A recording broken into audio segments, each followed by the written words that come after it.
stuff. Yeah, well, upcoming. That's what I meant by releases. Yeah. The tournament just recently was pretty fucking fun, dude. East Coast Throwdown.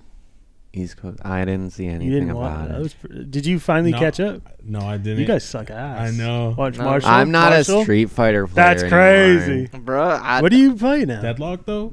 I don't play. fuck I don't me. play Yeah, anything.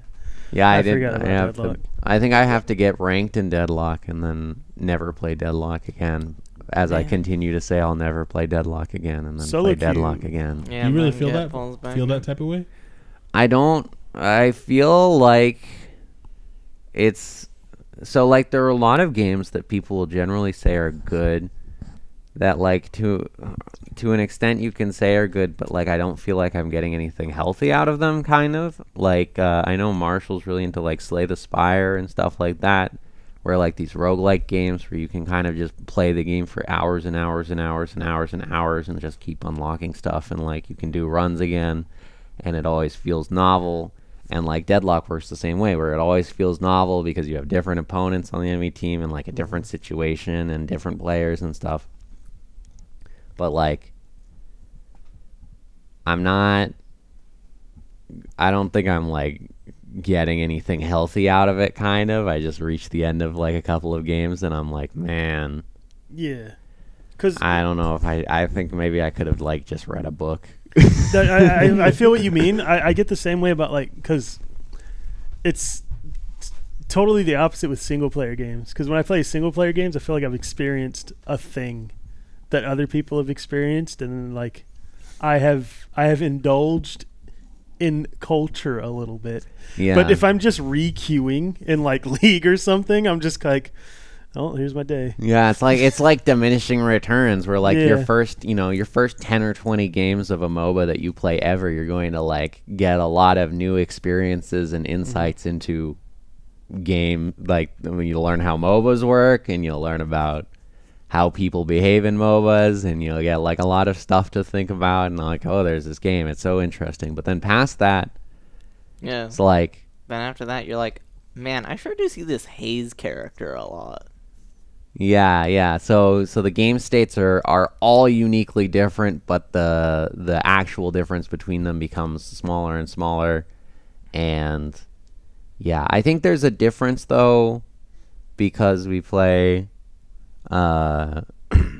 because we are all playing like Street Fighter and stuff. I think there's a difference when you're like, if you're really gonna take a game seriously and try to become like a professional player, or not necessarily try to become a professional player at it, but like just try to get really good at it, then you do gain something from the like competitive attitude and from really diving deep into like the different mechanics and systems and thinking about how they interrelate with each other.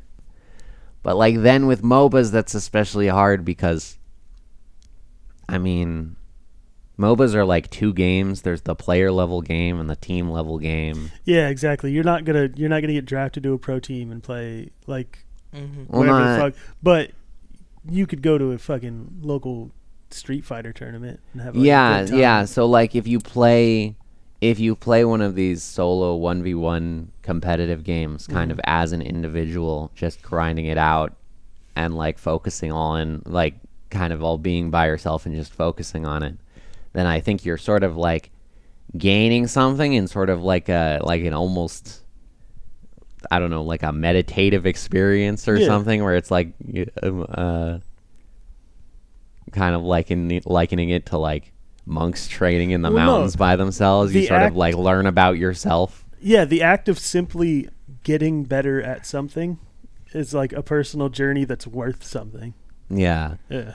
But then, like with MOBAs, I feel that experience gets, or like with team-based games in general, because I would say maybe that probably the same thing could be said about like Overwatch when that was out, is that like so much of the variance of an individual game that you play, like when you play Street Fighter, the data that you get in Street Fighter is very pure because you can see all of the instances where you messed up, and it's always very clear what's happening at any point and like what caused situation B was situation A, because the game is so simple and because you're in control of your entire character. But like in a team-based game, your data is like super diluted and there's a ton of noise because you have your impact on the game, but maybe your impact on the game was the same as the previous impact. Like, you lose a game, but the previous game you won, and maybe your impact on each game was identical, and it was just the other 5 or 4 people on your team that made the entire difference, you know? So, like, you have to, like, spend so much time examining the other people that you're surrounded by. Well, yeah, you don't have to, but it's very fucking hard not to. You don't, Bro, one of the craziest things to me is, like, the difference in cope and the ability from like going from yourself. I mean, and there is the cope, right? Like, you can be like, oh, this character's fucked, or this game's fucked, this mechanic, whatever. But it's like that on crack when it comes to these team games, which is like, I've seen like classic shit. Like, I've seen like the Donkey video of him playing Overwatch, and like the instant blame for like the character like play or whatever. But like, with Deadlock, it's fucking like a new world of like. Yeah. I mean, I was telling you, Deadlock is relatively tame. Yes. Well, yeah. But the thing is, like, with the, because the escape to be like to blame shit on your team. Yeah. For like is, I mean, I'm not gonna lie, I fucking like soon as you give in, it's like a fucking drug, dude. Like, yes. Because then you could just never take responsibility for anything, dude. It's like hard, like, because I've taken like League kind of seriously before, to where it's like I don't even care. Like, I've gotten into the state where it's like, I don't care if I win, I don't care if I lose, I just want to see myself improve. Dude, that lasts like a couple days. And then like I'm fucking pissed off, dude. I'm like, oh, this fucking teammate's dumb as hell. Like, it's hard as fuck. Like, in Street Fighter, it's kind of easy to blame yourself.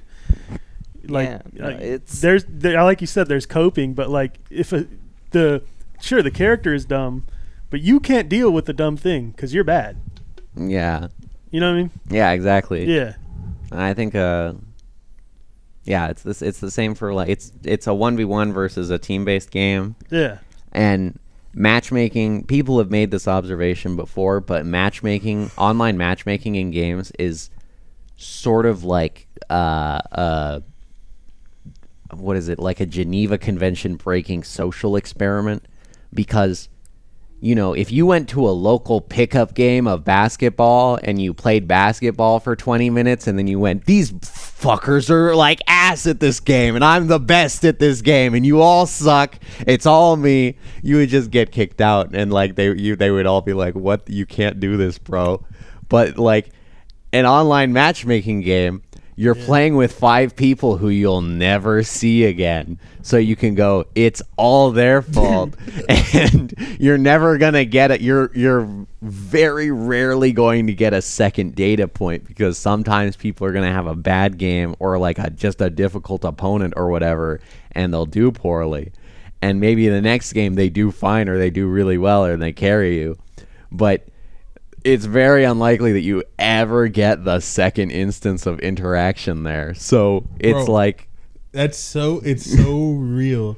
How many times have we like been at the end of a match? I know Marshall specifically saying like, wow, like the team flaming is insane. Like at the end of the match, like they straight up took that away. In Deadlock, as soon as victory screen hits, you can't. There's no text chat anymore. Anything.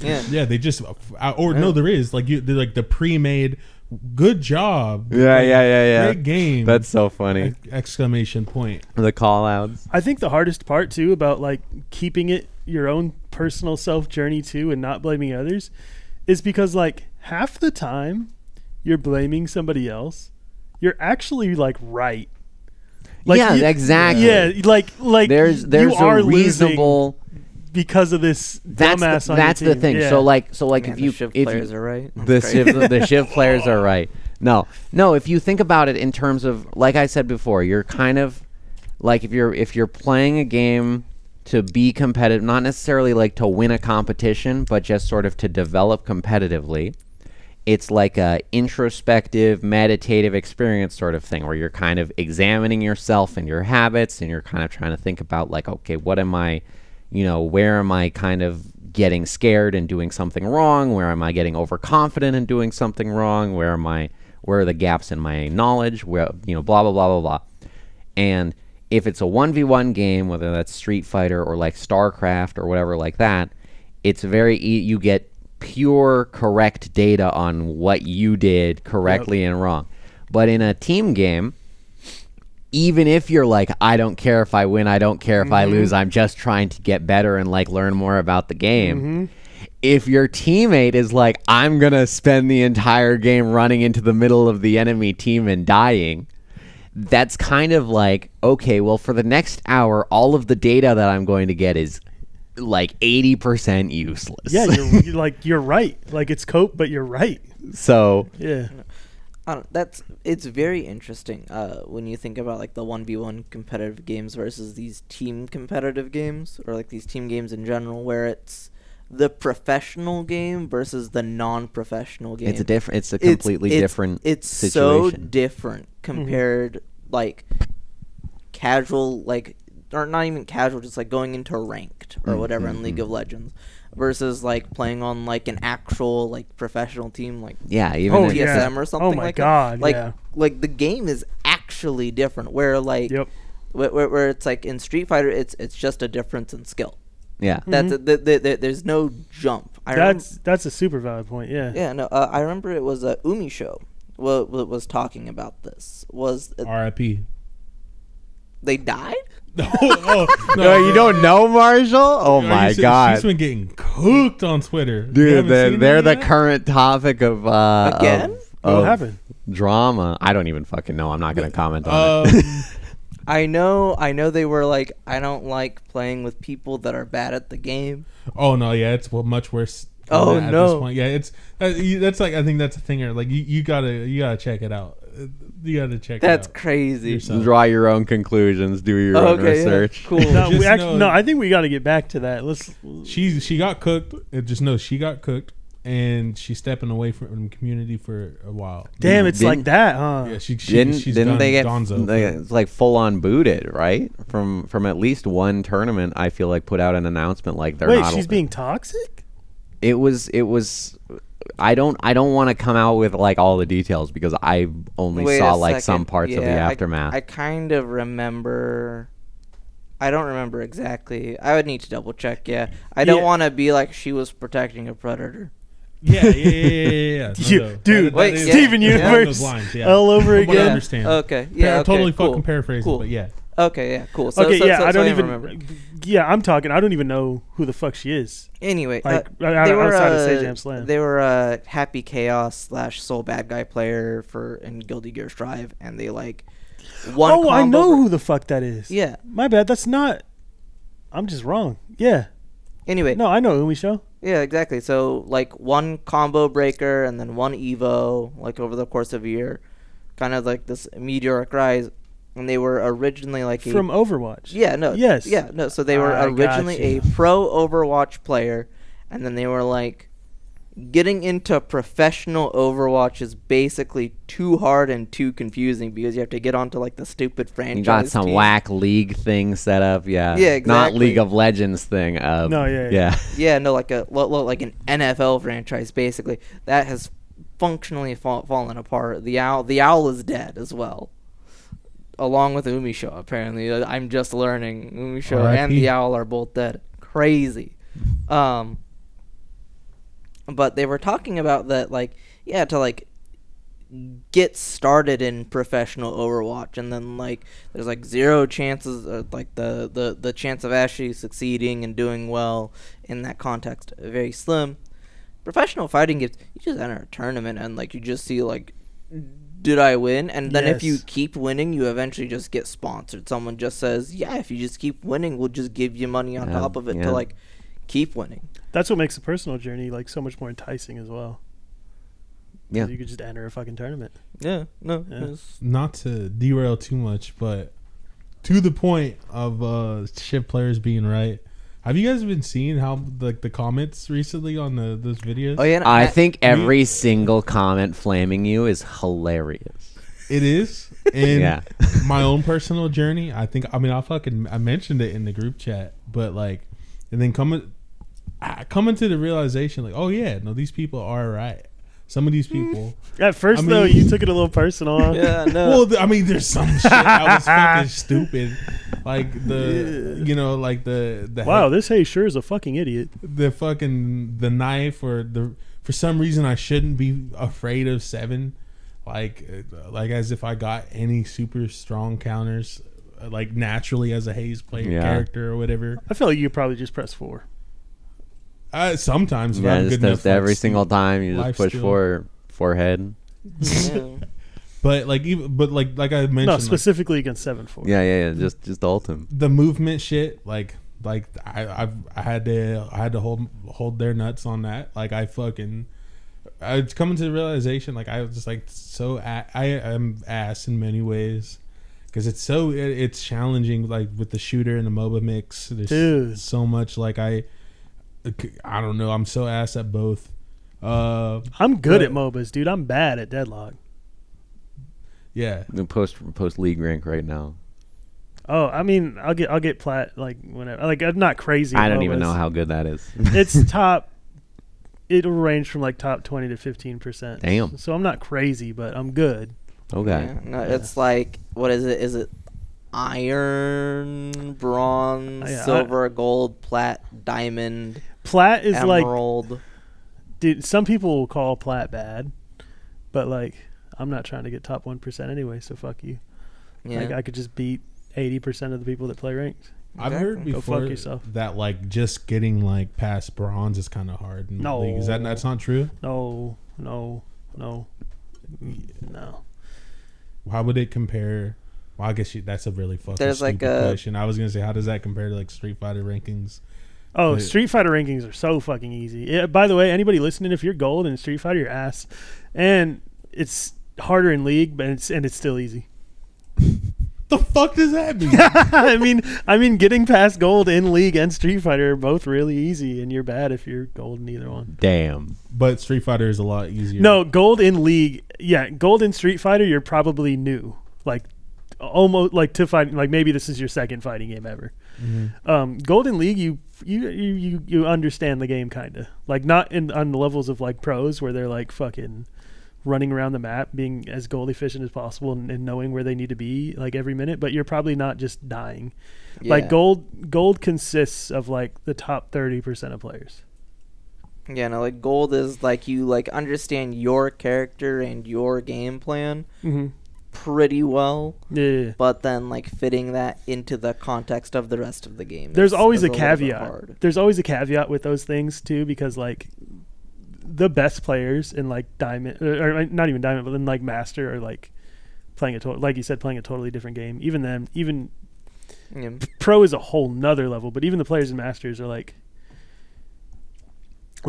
will make gold players look like they don't know what they're doing at all. Yep. Yeah. At all. Like no. Yeah. The skill gap is massive. No matter. Especially what it like is. now. Yeah. Yeah. But I don't know. Plat's cool. I'm happy with it. I'm not fucking try-harding. No. Mm-hmm. I don't know. I do think of League of Legends and and the Shiv players in Deadlock, and I'm like, as crazy as like these Shiv players we've seen have been, nothing compares like the Rivens or like the Yasuo crashouts you'll see. Like just insane. Yeah. That's like a normal game of League, like the Shiv player stuff. Yeah. No. I remember one time I was playing ARAM and Smite, and someone like got mad at me, and they like and they like fake doxed me. That's what a nerd, dude. Yeah. How why would they think that works? What do you mean though? They posted my IP address in the game chat. Yeah. Or like they posted an IP address and they were like IP address. An IP they were address, hoping you wouldn't know. And they looked and they just said, "Hey, does this IP address look familiar? It should. It's yours." Damn. Like, and I'm like, what's going on? I'm like playing with friends, with like other friends, and I'm like, what? Oh, is it your friend doing this? No. No, it's just me and The call is coming from inside the house, Marshall. Yeah, no. No, I'd be going hard in league chat, but that's like part of the fun for me at this point. Yeah, no. I Yeah. mean, again, Overwatch has also done a great job of curbing the crashouts on their end, apparently, to my understanding at least. I don't know. I've heard tale that Overwatch is toxic, but I mean, to be fair, it's a lot harder to type in non-MOBAs. This is true. You don't have as much time in MOBAs, like Deadlock. Even it's hard to type in Deadlock, but Dota and League of Legends, when you're walking back to base or walking out to your lane or doing whatever, like you'd spend a lot of time just like if you're jungling, you like click into the next camp and then you're waiting for like 20 seconds. You have plenty of time to tell somebody to kill themselves in that time. Whereas like in Deadlock, you gotta hold the mouse button down in order to shoot stuff. No, straight up, Deadlock is a lot more like APM demanding game. Dude. It's actually crazy, and especially when you unlock the movement aspect of the game.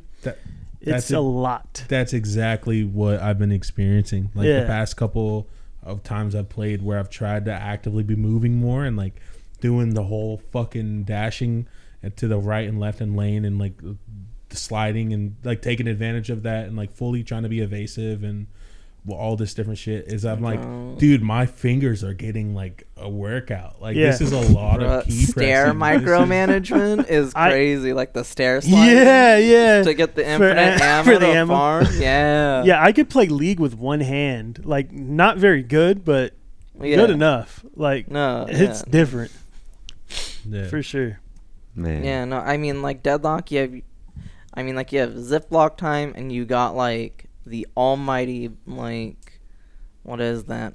The 60-second death cooldown. Oh, yeah, you got 60-second death cooldowns, and you have fucking push to talk. Yes, push to talk. You add push to talk in League and Dota, too. League doesn't have push to talk. League added have to, voice. Like, opt in. Yes, nobody uses it's it. Opt in now? It was an opt-in thing. What a game for cowards. Yes, it was an opt-in thing that people kind of played with. And then everybody kind of decided just like ignored, nobody's in voice chat. At this point, Nobody's in voice chat. You could be in voice chat like beating your meat and nobody would know because nobody's ever going to join it. I played the finals was like that. The shooter. Mm-hmm. It's like that, I thought that was the best because I fucking leading up to this one I hated voice chat because coming from like Call of Duty and shit, like when I did used to play that, I was like, that's some of people's like favorite fucking part about that game. Like guaranteed. Like people say that all the time about like. It's just scrapping in the voice chat. Yeah, like and I fucking hate it. Like I am not hopping on the game for that personally. But which Deadlock has kind of. I was about to say I don't know. It Deadlock just makes it so it's so fun. It's just so fun to flame someone. God. Yeah, it's kind of It's I'm a believer now, to an extent. Yeah, no, I mean, I grew up with Dota where, like, basically every game you would have somebody yelling at you. Usually on the West Coast servers, it would usually be somebody from South America who was yelling at you in Portuguese or something like that. It's Portuguese, right? Yeah. And that was pretty cool. And then you'd hear from the people who are on the Europe servers, and they're like, yeah, everybody in my game is Russian. And it's the same thing over there. Start making fun of their GDP and shit. Yeah. Also, man, I wish I didn't have the good sense that I have now. I didn't flame anybody back then. I was friendly, positive person. I was a pure and peaceful child. I had that like episode in League too, where it's like pure positivity is going to win me like, games. let's work together. We'll be friends, guys. Paragon of the community. Okay, yeah. But now I think flaming is the way. I love it, dude. It's the fucking best, dude. I love pressing. You guys know how much I love pressing T in Deadlock. Yeah. Like the strongest ability. Yeah. No, you got. Dude, I love T. No cooldown. God's strongest button. Yeah. Man. All game. Now, I haven't experienced ranked yet. I know my friend Jesse was saying that like it's kind of like it's really apparent how sweaty it is and how like there's the clear difference already. Just playing it. I haven't touched it yet. The other day I opened it, I stared at it, and I was like, I don't know. And then I just queued up my little match, played, and got off. I wonder if Incredible. Does the Deadlock rank still just use the 3 like hero thing? Like you just like log in with your 3 heroes and it just gives you one? That's crazy.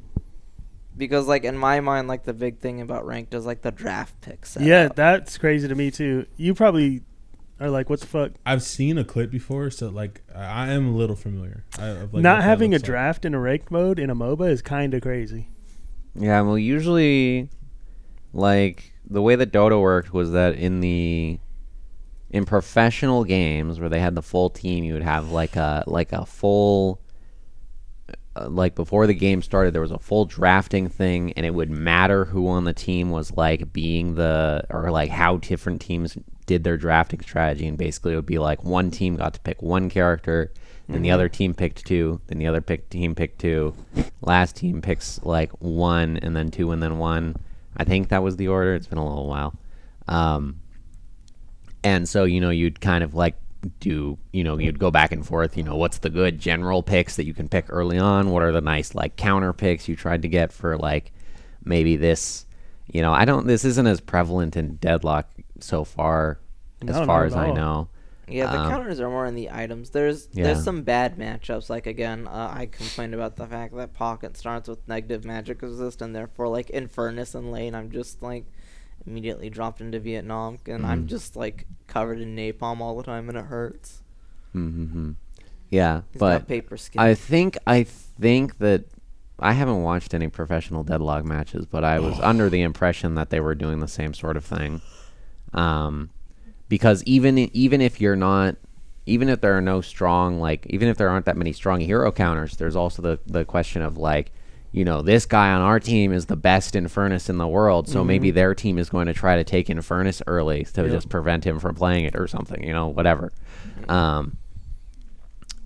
So they always did that, and even in the solo queue versions of MOBAs, you would be like, one person from one team picks, one person from the enemy team picks, and back and forth and back and forth.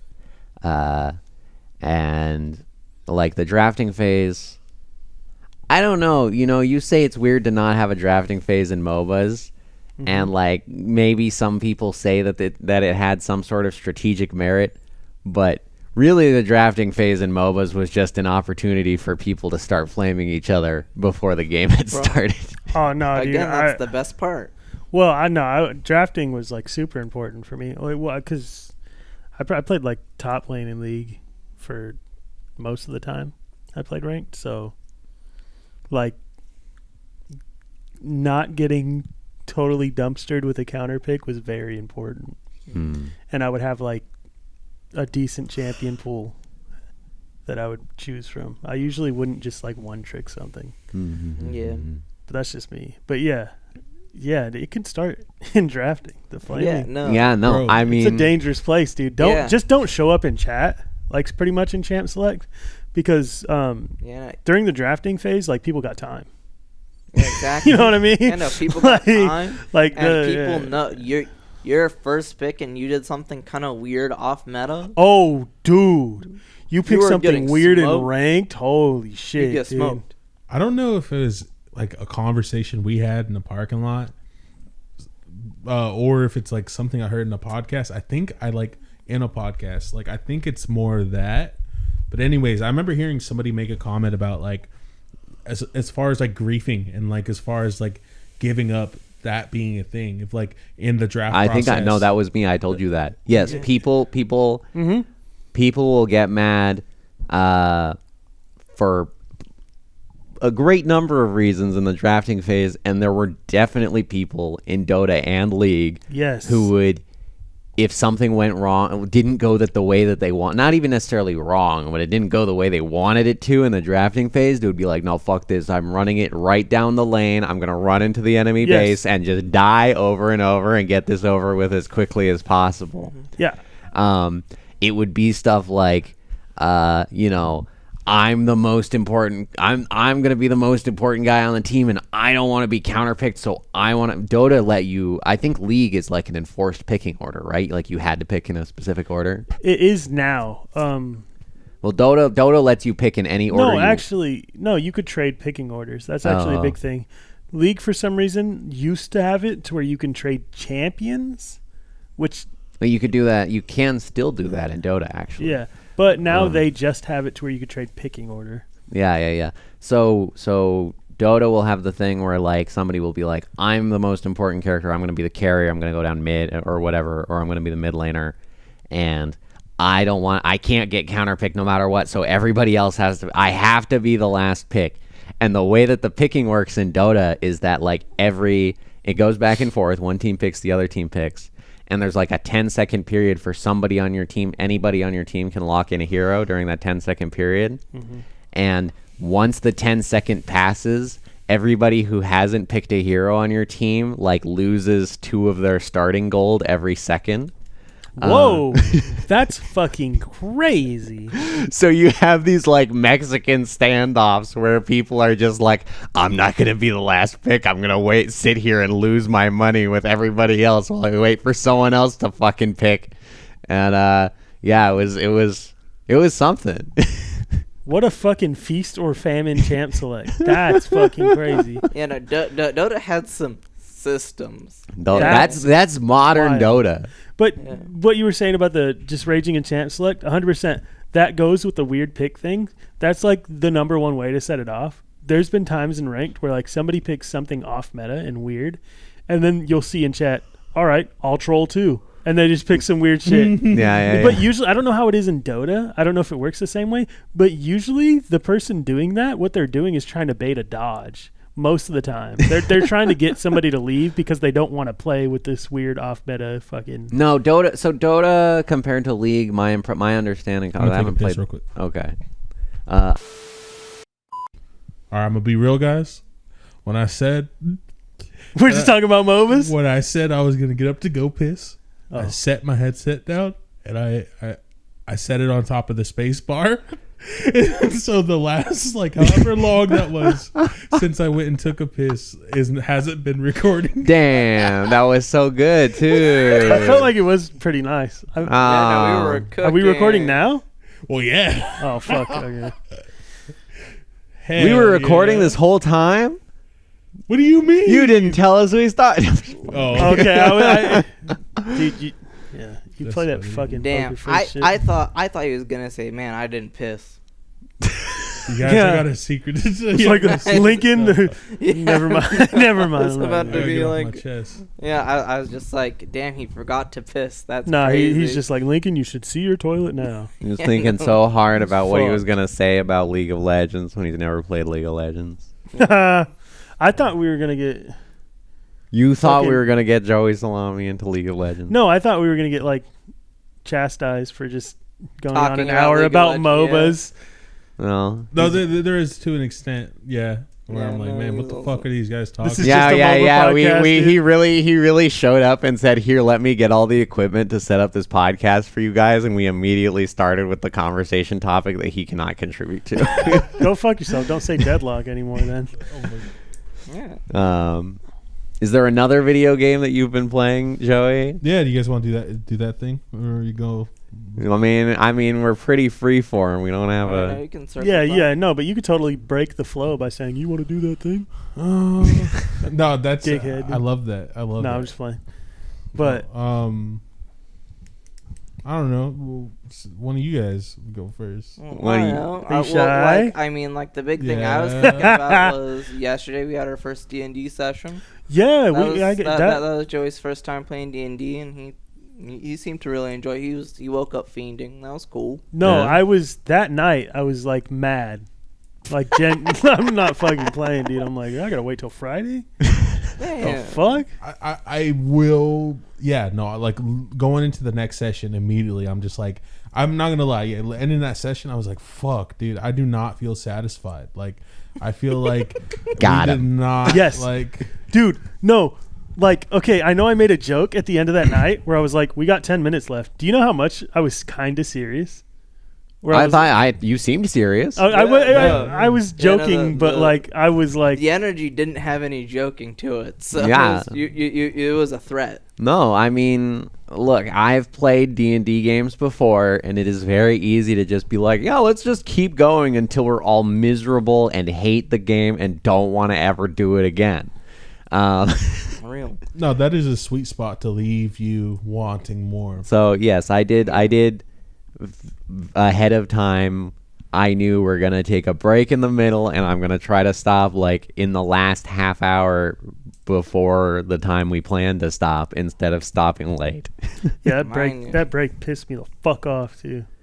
Well, Like, why aren't we playing D&D right now? No, honestly, yeah, even that. Yeah, I was thinking the same thing during that little break that we took. It is crazy that Joey's talking this way about it after like playing that much Street Fighter beforehand. Enough yeah, you almost didn't show up. No, that was not real. He wasn't gonna not show That up. was not real. I was joking. No, when I said that seems suspicious. It seemed very. No, trust me. If that was actually a thing, I wouldn't have said it. I would have not. I would have said something and not else along the lines of canceling and not showing up, which I wasn't going to do. But I for many reasons. But anyways, very hard on these characters. I wouldn't have made a joke about me canceling and not showing up to play Street Fighter. If I was. Nah, I bought an entire fucking printer to play D&D with you guys. That's crazy. I was thinking that when you had all this shit printed out, I was like, anyways, I was. You can just go to FedEx. Yeah, but I don't want to drive curious. somewhere. But And also, I'm pretty sure at some point I will print enough handouts that I will have paid it off.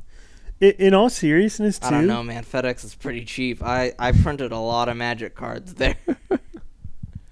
In all seriousness, too, when Lincoln was kind of like, okay, we have a big group, da-da-da-da, I was, like, kind of having doubts of, like, where the fun is in D&D and, like, oh, it's been a long time. Do I even still like it? I was trying to, like, rationalize what was fun about it, and I couldn't even really find an answer, and I was, like, having legitimate doubts about, like, do I want to commit to this? Is it going to be cool? Yeah, dude. I had a fucking blast. It was fucking sick. Oh, that's good. Yeah. Yeah, no, I was from like coming in the standpoint of it being completely blind. I was thinking like, I don't know. I was wondering. Obviously, I was just like, how much am I gonna like this? Like, is this like what? Because I don't know. Just like I don't know much about it other than like what I've heard about D&D in the past. I just know it's something. What do I compare it to? I guess card games. Yeah. Where from my standpoint specifically, like I think about card games, I'm like shit. That is some, I mean, cool, but that is some whack nerdy shit. Like that's like that's crazy. Like there is a line. I could get down with some nerdy shit, but there's a line where I'm like, oh yeah, this is not for me. This is a little too much. This is a little too, I don't know what you would call it, like Star Wars. I'm not in the fucking Star Wars. That's even crazier, dude. Star Trek, Lord Star of the Wars Rings, is casual as fuck. all of that. I like. Yeah, I know that's probably a bad example, but that is the same box I would worry that D&D would fall in for me, where I'm like, not that I hate this or anything. I'm just like, it doesn't click with me. This isn't like, this is a little too, for lack of a better term, like I don't know, like nerdy or dry, or I don't know. I don't know what the. I had hesitation. Like I was like, do I want to sit in a room with a bunch of fucking dudes and like role play a fucking dumb little wizard? Like, you know what I mean? Yeah. But and then by the end of the night, I was like, yes. Yeah, that is what I want. That's 100% what I want to fucking do. And anyway, yeah, I showed up and it was crazy how fast I got into it. It was like. I think also a concern I had was how complicated it was going to be. I had no idea, and turns out like it's so far it has. You basically just roll a die and add a number to the die and see if you get a big enough number. It seems pretty simple. It is complicated though. We're gonna run into some shit where everybody's like, "Oh, hold on, let's open the handbook." Blah, blah, blah. No, it'll happen. I swear it'll happen. Part of the so here's the thing is I printed out these character sheets for you, and I made these little second sheets that have your like features and spells and stuff like pared down to like minimal useful language, kind of to the point where like some of them are like I'm barely writing rules text. I'm just saying like I think for the rogue, for example, I think the sneak attack does not even specify like flat-footed and all these different combat terms for what are like, your opponent is denied their bonus to dexterity. Because in the book, the definition of sneak attack is like when the rogue would attack an opponent who would be denied their bonus to dexterity or is flat-footed or blah blah blah, they receive a 1d6 bonus to their attack damage. This bonus only applies under these circumstances. Sometimes it doesn't happen. Blah blah blah blah blah. Like it's a full 2 or 3 paragraphs of text. And I think what's actually written on the rogue sheet is something like, when you're in a situation where the opponent would struggle to defend themselves normally or adequately, you get a 1d6 bonus to attack. So I've gone through pains to turn this into something that's like easy to parse. And like the most complicated niche rules in the book probably are like stuff like I think grappling is notorious in 3rd edition for being kind of goofy. There's like a whole thing, if you try to grab an opponent, like you grab them and they start out grabbed and you like make a roll to grab them, and then you can make a second roll once you've grabbed them to pin them to the ground and keep them from moving, and then they're extra grabbed and like they really can't move now. But if they're the person being grabbed, or if something grabs you, then you can make a roll being the grabbed person to reverse the grab, and being the like that's the most complicated kind of like one of the most confusing rules in the book, I think. Or like one of the most notorious rules in the book for being like difficult to immediately grasp what's happening with it. When we level up, a lot of us are going to be confused. Yes, and when you level up, I will probably be prepared with a little sheet that's like, step 1, add this number to your character sheet. Pick one of these skills. Well, you're just the best. That's sick. Okay, so that's really cool to like look forward to and consider. Leveling up is cool as fuck in D&D. Leveling up isn't like I got a little stronger. Leveling up is like I'm playing like a slightly different character now.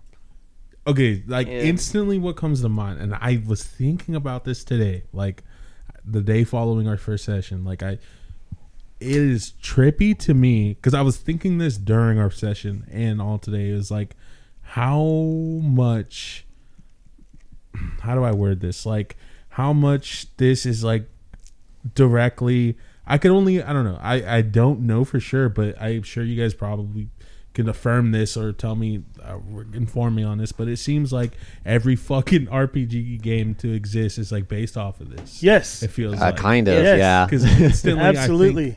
I think about like every RPG I've played, and like it's like just yeah, like they all started out kind of aping these systems. Absolutely. If you think about like the origin of a lot of computer games is with the text dungeons. Oh, what the fuck! I didn't. When you go, you start up a text dungeon, and the text dungeon says to you, "You're in a dark, dimly lit room. There is a treasure chest with a skeleton lying next to it," and you can type stuff like, "Look skeleton," and it'll say, "Oh, you pick up the skeleton skull, and it's dented or something." Everything's D&D, dude. And yeah, that's basically what they were emulating. There's even like further afield, if you want to go further examples, a lot of the fictional settings in fantasy games were originally, one of the developers was DMing for their group, and this is the lore that they came up with, or their world that eventually became the game. Quake was like, if you ever read, there's a book, Masters of Doom. It's like, it's okay as it's like relatively good for a book about video game development, is the advertisement that I'll give it. But that has a discussion about it, how the id Software guys were all playing. Basically, they were like locked in a fucking house, programming most of the day, working on games, and then they would stay up all night drinking soda and playing D&D. And the Quake is named after, like, I think it was John Romero's character or something, was like a warrior named Quake and trying to acquire like a legendary artifact the Daikatana was a legendary artifact in their game, which became the game that John Romero made, Daikatana. Stuff like that is like everywhere. The more that you read about it, the more like, apparent it becomes. George R.R. Martin's like first series of books before he really got into writing Game of Thrones was called Wild Cards, and that is like a collaborative group of short stories based around like a superhero RPG, that like tabletop RPG. He was just playing with friends, and he was basically just a broke ass bitch, and he was like, I can turn these tabletop sessions into short stories and then sell them to magazines. That's kind of sick. I gotta piss.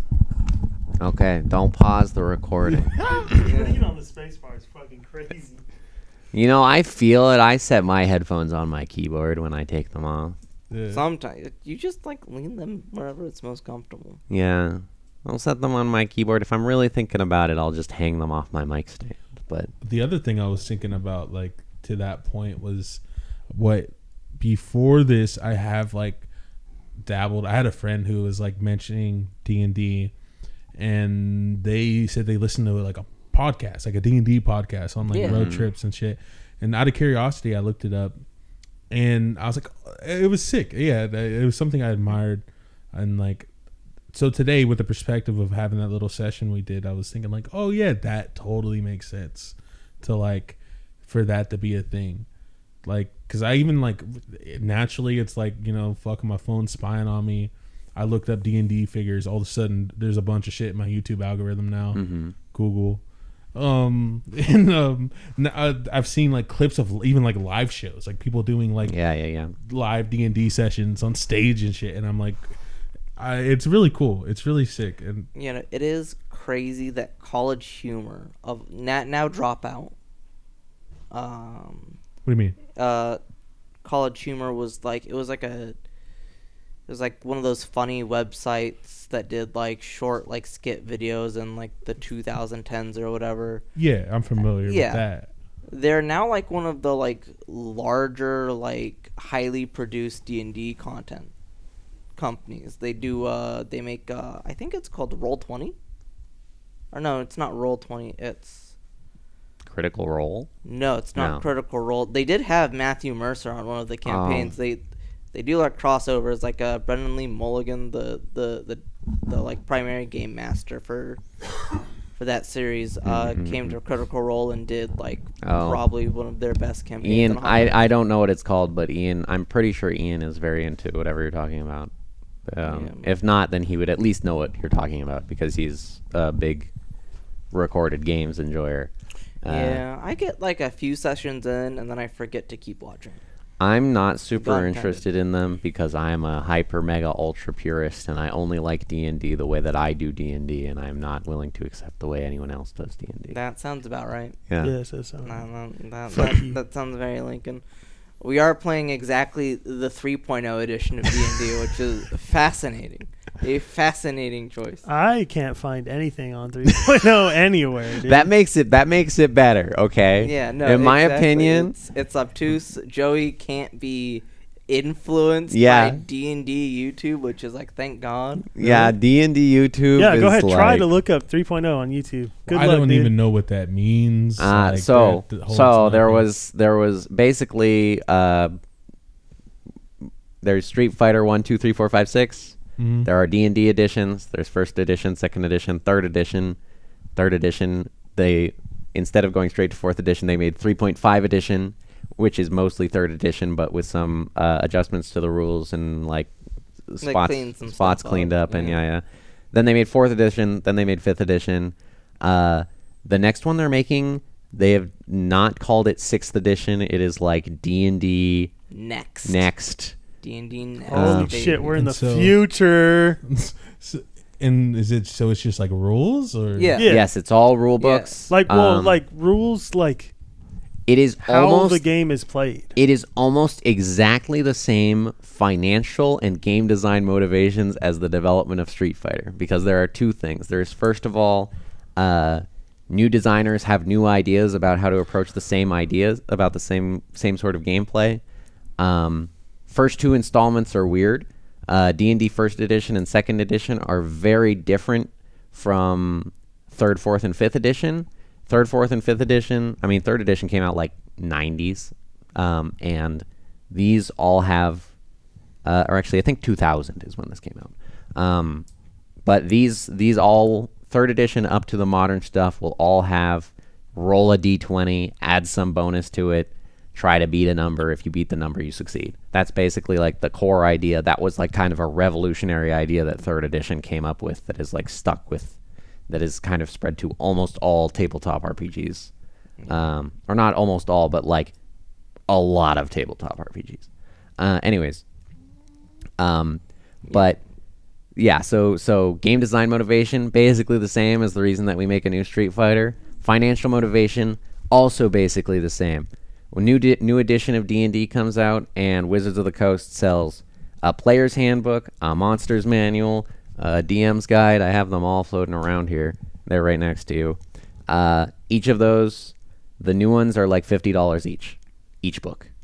So you sell one of those, you sell little adventures and gameplay for people to go through if they don't want to make their own, because usually a DM's guide will let you make their own. They will also sell, there are supplements, so it's like, here's the base game. I have one up on the shelf over there that's like psionics. So it's like if you wanted to make a character that was not a wizard or a warrior, if you wanted to make like a psychic user, that has rules for making your character a psychic user, and you can add all sorts of stuff like that. And some games will have ass loads of extra books to add, and usually they will make, this is the DLC, usually they will make they have like kind of like a stable of books to make. There's like usually they'll make the core books, then they'll make an extra book that's like, here's a bunch of new options for the martial classes, the non-magical classes. So like new equipment, new weapons, new abilities that they might take, things like that. Here's something for the magical classes. Here's something for the clerics and the druids who worship, who are like divine classes. You know, so you make each of those supplements, and then you're kind of done. Then it's kind of hard to sell more DLC for your game. So what do you have to do? You make a new rule set, and then you can sell all of the same supplements kind of again, but adapted to this new rule set. And that's basically been going on for a long time, since 2000. But yeah, each one has kind of a different philosophy. This is a little old and crusty, but also the newest edition of D&D 5th edition is definitely very like theme parkified a little bit. Maybe there's a lot of. I mean, you kind of have streamlined. Streamlined being a complimentary way to say dumbed down, which is maybe how I would describe it. I think, you know, it's a whole discussion topic that we don't have to get into. But like 5th edition maybe does not have the same degree of rigor to the rules that like 3rd edition had, but it's I don't know. And Moose talked about earlier, well, it's like, yeah, so it's like going up a level is like a big deal. In 3.0 and 3.5, it's a lot more incremental than in like say 4th or 5th edition. Okay, fuck me. To an extent, I mean, half and half maybe. You still, so like most depend. of the, I mean, if you're a wizard and you get to a higher level and you get bigger spells, that's always very dramatic. Yeah, but that doesn't happen every level. That happens every other level. A lot of stuff happens kind of every other level. You get, your skills go up, so, you know, your numbers all get bigger. You get more HP.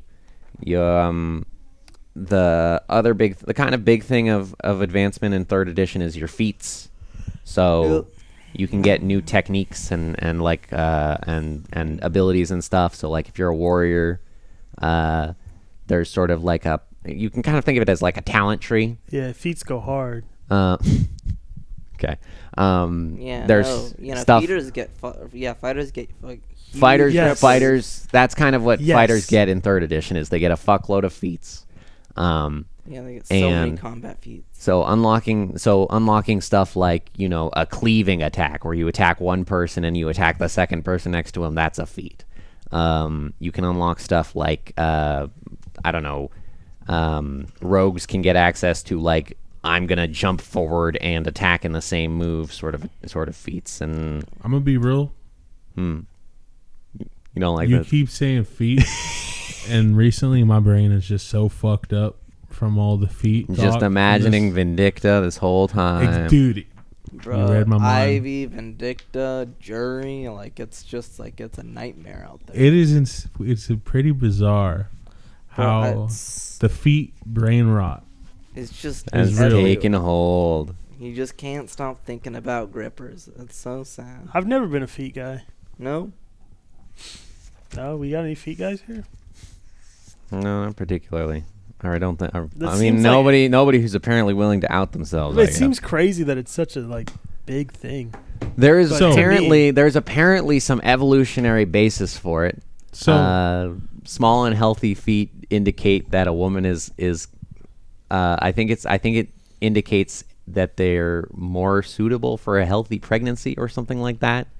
So that seems insane. I heard that there was like a weird brain wiring thing. Like I don't know. Ready. Like there's a crossover. Okay, so I've been ready here's to talk about this. he's ready to talk about this. I will listen, because I jumped out there with a fact.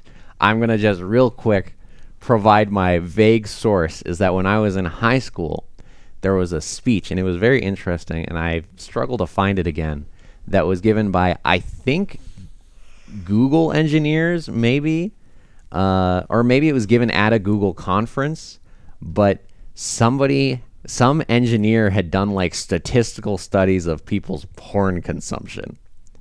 And so that was where this analysis came up of why is feet up there in the top 5 body parts that men are into? And that is the only reason. Top 5? Yeah. Wow. What? That's real? That it happened. It certainly happened. Yes. Number 5 will shock you. His feet. Well, I was gonna say I've been curious before, and I remember looking it up, and that being an explanation I found something along the lines of oh my god, this is a fucking paraphrase and a half, I imagine.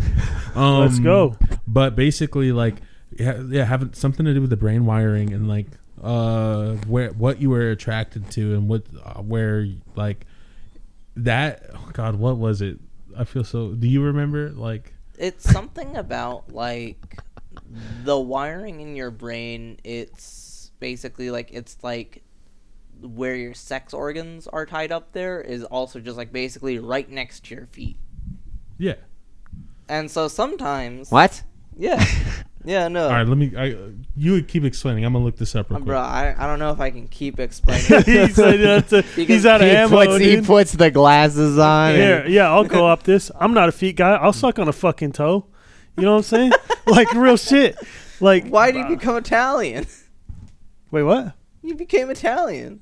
You were I'm just hose, spaghetti. I didn't hear it, but Hose spaghetti. I'll just trust you. I'm not into feet, and I'm never looking at a woman for her feet. But dude, yeah, I'll suck on a fucking big toe. No, I can understand where you're coming from. And I'll probably like it too. As long as they're clean, it's not disgusting. But No, it's not gross. It's not particularly interesting either. I'll probably like it. Yeah. Give me a shot. I'll suck on your toe. Get away from me. So yeah, okay. So reading, it seems that basically exactly what Marshall said. The idea of these two parts of your brain where it's wired from sexual attraction and to the sensory input and attention directed towards feet is directly right next to each other in the brain, and it could be a thing as far as aging that can cause those two wires, that wiring to kind of mesh or kind of get tied up for lack of a better term. Combine. I'm gonna like feet. Yeah, no. Was that a Reddit comment I saw on your screen as your source? So I was going to lead into. You were kind of quick, dude. I was like, he read for like 5 fucking seconds, dude. I was gonna lead into. At the same time, it seems like that is some like pseudoscience as well. And This sounds like something somebody who's interested in feet would say to justify their interest. Yes, yes, we live in a feet-based society. Yes, but at the same You're time, like, yeah, it's inevitable. Whenever you get older, it just happens to you. It's a part of maturity. Yeah, no, a foot kink is like no, so tame nowadays. no, It's very normal. I think it's just very funny because it's like it just apparently comes for us all one day. Dude, I'm gonna come. You will like the feet. That's what I'm saying. I had an engineer who did numerical statistical analysis. It is apparently very common. It's like lower back pain. Like eventually it'll come. Yeah, no. It's coming. Oh dear. Yeah, no. I'm gonna come. Your back will hurt and you'll be sexually As I attracted said, to get feet. away from me. This is just the way it goes. Sorry. Not like this, please. Aging is not graceful. Please. Aging is not a graceful activity. It's full of pain. And sucking feet. Yeah, see? He gets it. I am with Muso. I mean, yeah, man. Sometimes you gotta do what you gotta do. Fire ass female, I'll suck her toes every day. And I might like it. And I might like it, yeah. What about it? If I fuck with you, I'd probably fuck with To that. be honest, I mean, there's a lot worse things to be attracted to. And I'll I'll have a fuck- particular thing for And I'll suck on those too. body all those parts. worst things. And If I fuck Moose, with you, there I'll is fuck with there your is no toes level is to which crazy. Moose will not degrade Yeah, himself. No. I know. Well, if I fuck with you, I'll fuck with those. Well, the toes ivy- what too. part? Crazy. I don't know. Never mind. Rule 34, the ivy, that stuff. Well, you know, if you're dehydrated, rocks can really help. What? I am almost tempted to open up that shitpost copy pasta about Ivy and her. What was the words? I'm almost tempted to read that, and then You don't have to. I'd like it. Well, No. This is a grade A podcast. all right. Yeah. Okay. I don't think I'm gonna read it. Reading there pornography to each other like a bunch of bros do. There Very is- normal bro behavior. One description that immediately comes to mind is about that tight stone ass. As Dude, it was described. I didn't know where you were You going. know, this just and when sounds you like a said tight- knockoff of the Vaporeon copy pasta. What is that? You don't know about the Vaporeon? You know what Vaporeon is? No. I don't know. I don't know The the Pokemon? Vaporeon. Yeah. Okay. I don't know what you're talking about.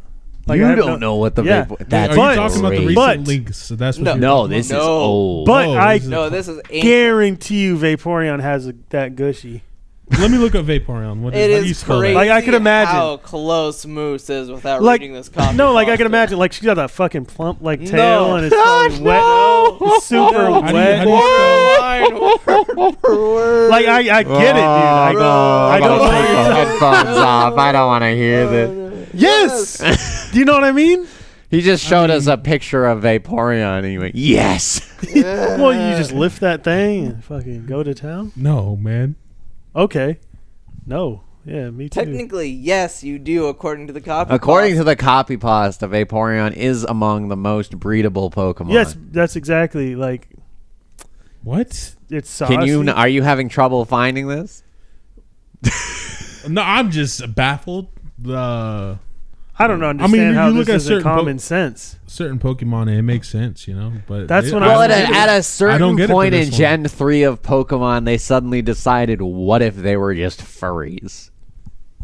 Gen 1 and 2, they were Gen 1 and 2, they were mostly animals, but then you also had, like, Hypno, who was just a dude with a pendulum, and Hitmonlee, who was just a dude with boxing gloves. That's a dude? No, Hitmonchan is the one with boxing gloves. Okay, I was Hitmonlee going to is the- say Hitmonlee looks like a chicken nugget. Dude. Hitmonlee is the chicken nugget that kicks you. Yeah. Jinx is just racist. Jinx is I'd still probably, yeah. yeah, but whatever. They don't have black people over there. It was a cultural fashion trend. That is you know, true, it's huh? fine. Well, Yeah, I don't even mean- want to go there, I mean, actually. Jinx was probably just a Mr. Popo reference. Well, What the fuck is Mr. Popo referencing though? What is Mr. Popo? What is Mr. What? Popo? He's not seen Dragon Ball. Oh, Mr. Popo's Wait. the black dude. The pitch black dude. Don't call him black. That's crazy. What do you mean? Let me look How it else would you describe Mr. Popo? Still, dude. A dude? I mean, he does. He does have. I mean, That was the sound of Joey finding the screenshot of Mr. Popo. okay. Yeah. There's actually a lot of those in Yeah, no. Japanese media. How do you describe Mr. Popo as not calling him black? Yeah, but you said that we slid off the tongue way too easy. Like you were What just do you talking mean? about. What do you, well, Black is not a objectively- slur. Objectively, No, that not- character is oh, black. Man. And objectively, that is some pretty racist shit you just said, Marshall. But How? In what way? I'm Like, I think both can be true. And Like saying that black guy, Mr. Popo, is just crazy, dude.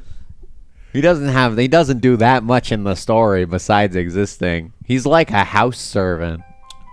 Bro, that's crazy. You can't just call Mr. Popo a house. What does he servant do? like that. Doesn't he fucking hang out on the cloud and just take care of the place for Yeah, like but you Kami can't just call or him whatever a his name house is? servant. Okay, he is the giant cathedral caretaker.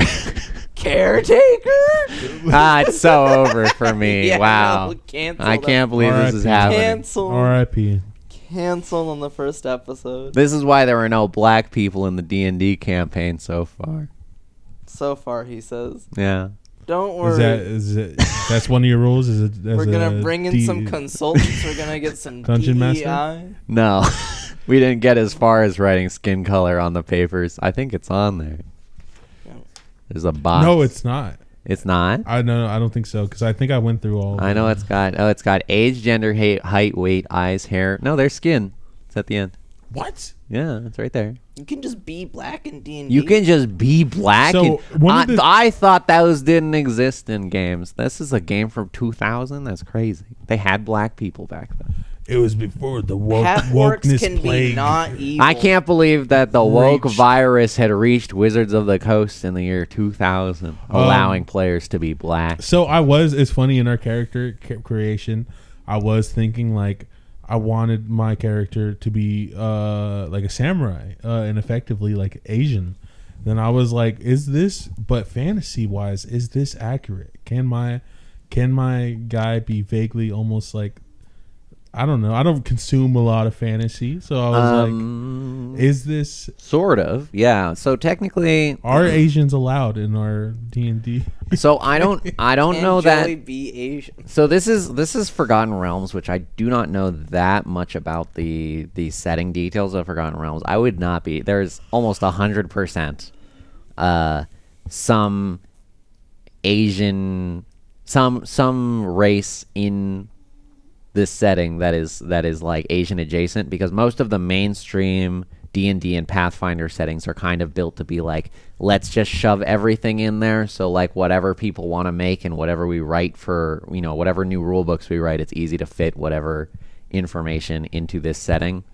So like I'll talk about Golarion because I know about the Pathfinder setting decently. Is that like the Golarion is basically like, first of all, it's fantasy Earth clone kind of. So the continents are all laid out the same way that continents are laid out on Earth, and so like Europe is mostly Europe, and then there's sort of like in the sort of like Japan, Asia, that sort of like whole stretch of the ocean over there. There is like a country that's like, it's kind of vaguely Asian. It's called Minkai. They have like cool ogres and they have like sort of Japanese style ogres wandering around and stuff like that. I'm pretty sure that's off the top of my head. But that exists. And then also you can go to, down in the area that would be, I think, South America. There's like a bunch of pirates. So if you wanted pirates, you could go there. And then in other places, there's, hell yeah. I think, where is it relative to, I would have to open up the whole map to be able to tell exactly where it is on the map. But like, somewhere in the Europe area, there's just this section that's like all gothic horror and vampires and zombies, and so it's like whatever tone in these settings that you're looking for, there's just like a region that is that tone basically, because the way that the Pathfinder company makes their adventures is that they go like, this adventure is going to be the cowboy adventure. So we're going to make a part of the world that's just like they have gunpowder and everybody dresses like a cowboy. Let's do that. So from my perspective, so it's not a super coherent fantasy setting is what I'm saying. None of these official settings usually are like super everything fits together neatly and makes sense as one piece. It's usually like you kind of just pick the part that you care about and you take the details from that part and you sort of ignore the rest is usually what you do.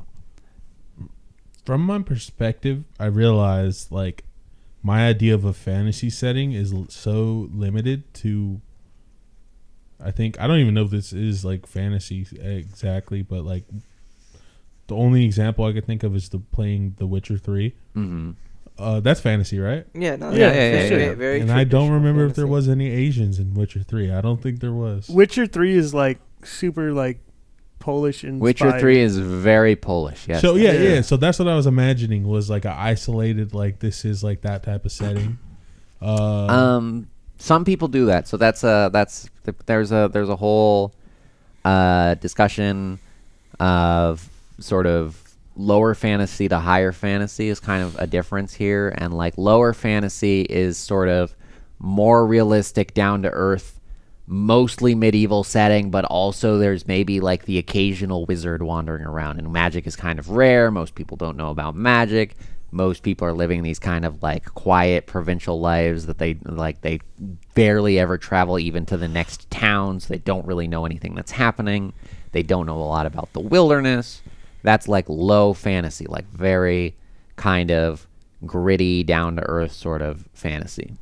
And then on the opposite end of the spectrum is high fantasy, which is like sort of more like a lot of isekai anime fantasy is kind of high fantasy, where it's like there's people with crazy powers all over the place, and maybe there's like a giant metropolis somewhere that like all of the races are kind of going and meeting in this metropolis, and there's so many weird, quirky characters kind of interacting, and like big dramatic magics are all over the place, and maybe magic is at the level where like everybody's got like little magic devices that are basically replacing technology. So it's like higher tech, except the tech is magic and like more advanced. Sort of like magic is everywhere and people just do stuff with magic, and crazy stuff is happening all the time. That's sort of like higher fantasy. So there's sort of like, and it's a scale, some things are more low fantasy, some things are more high fantasies, lots of things are in the middle. Galarian that I was talking about is like sort of a higher fantasy setting, because that's sort of a requirement once you want to put all of those different pieces together. If you want cowboys with black powder like fucking running around someplace, that's sort of like it tends to become like a little bit more lackadaisical about what's going on, and like the power level of everything sort of has to naturally raise up to accommodate it. But yeah, The Witcher, something like The Witcher, where like it's pretty relatively like confined to a city, and travel is kind of a big deal, and most people are like mostly just staying in their village and like farming. That's like lower fantasy. Yeah, so that's what that is. Yeah. Like witches are like weird. Yeah. In Witcher. Yeah. Yeah. Low fantasy. It's like, how common is magic? You have to answer all sorts of questions like that whenever you write a fantasy setting. Yeah. They're also really hot. The Witchers or the witches? In that game, the witches. Okay. Did you suck their toes? Yeah. The other thing about I would. The other thing about like low versus high magic is like not just like how frequent magic exists, but like how like dangerous the world is. Yes, that too. For like the average person, so it's like usually higher fantasy. Sorry to interrupt. So usually higher fantasy settings are like more more modern in like the sort of problems that people have.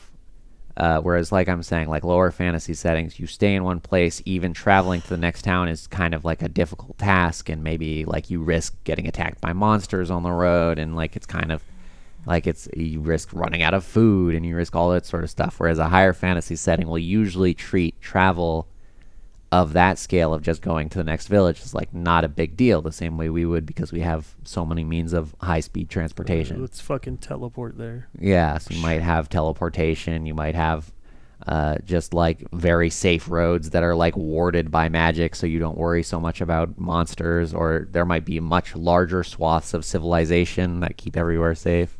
Do you have something you'd like to add? No. Oh, okay. He was giving me the eyebrow. No. I'm like big stretching my legs right now. Oh, okay. I was just trying to stay awake.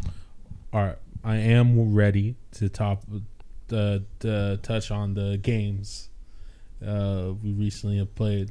Okay. Damn. Yeah.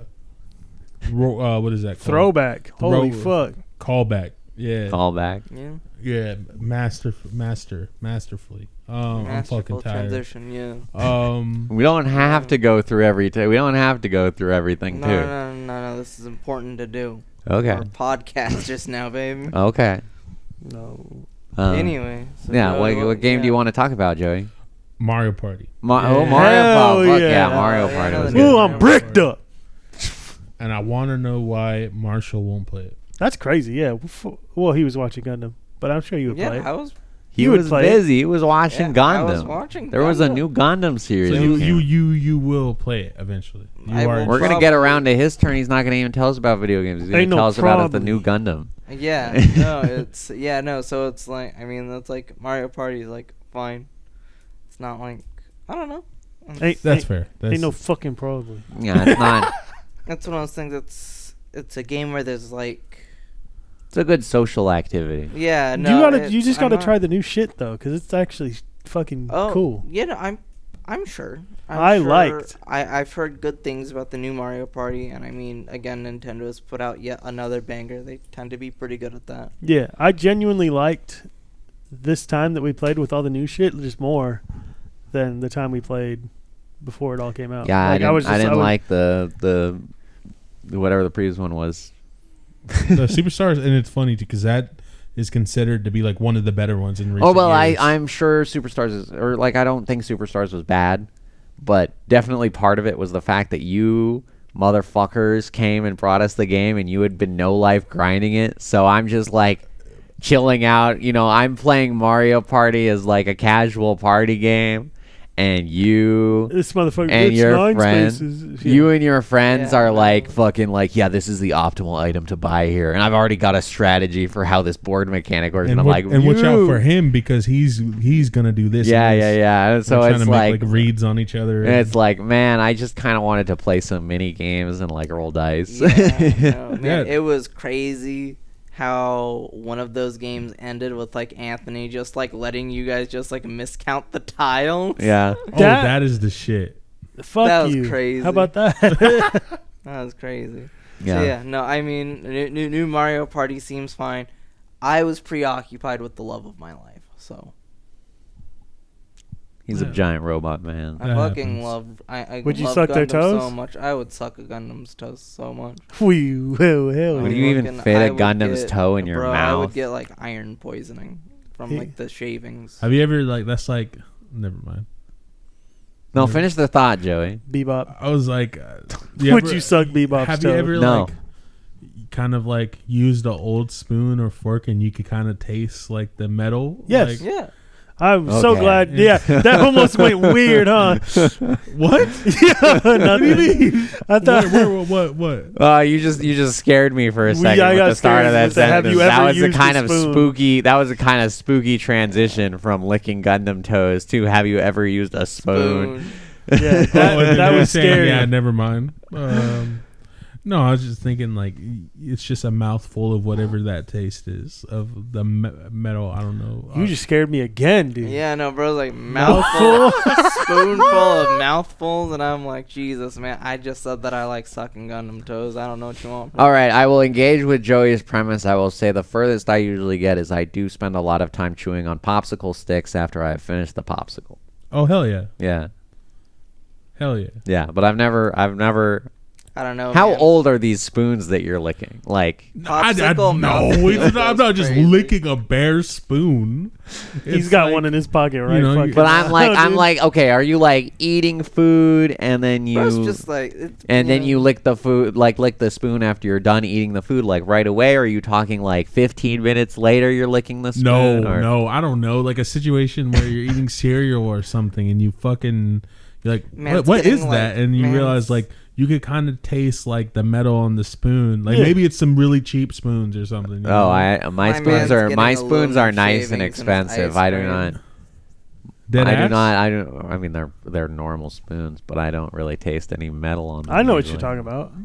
Okay, cool. Yeah. I feel like I I'm not remember tasting crazy. stuff like that in my youth as a child, but I do not have any recent experiences tasting metallic taste on a spoon No, I taste it. affecting my food.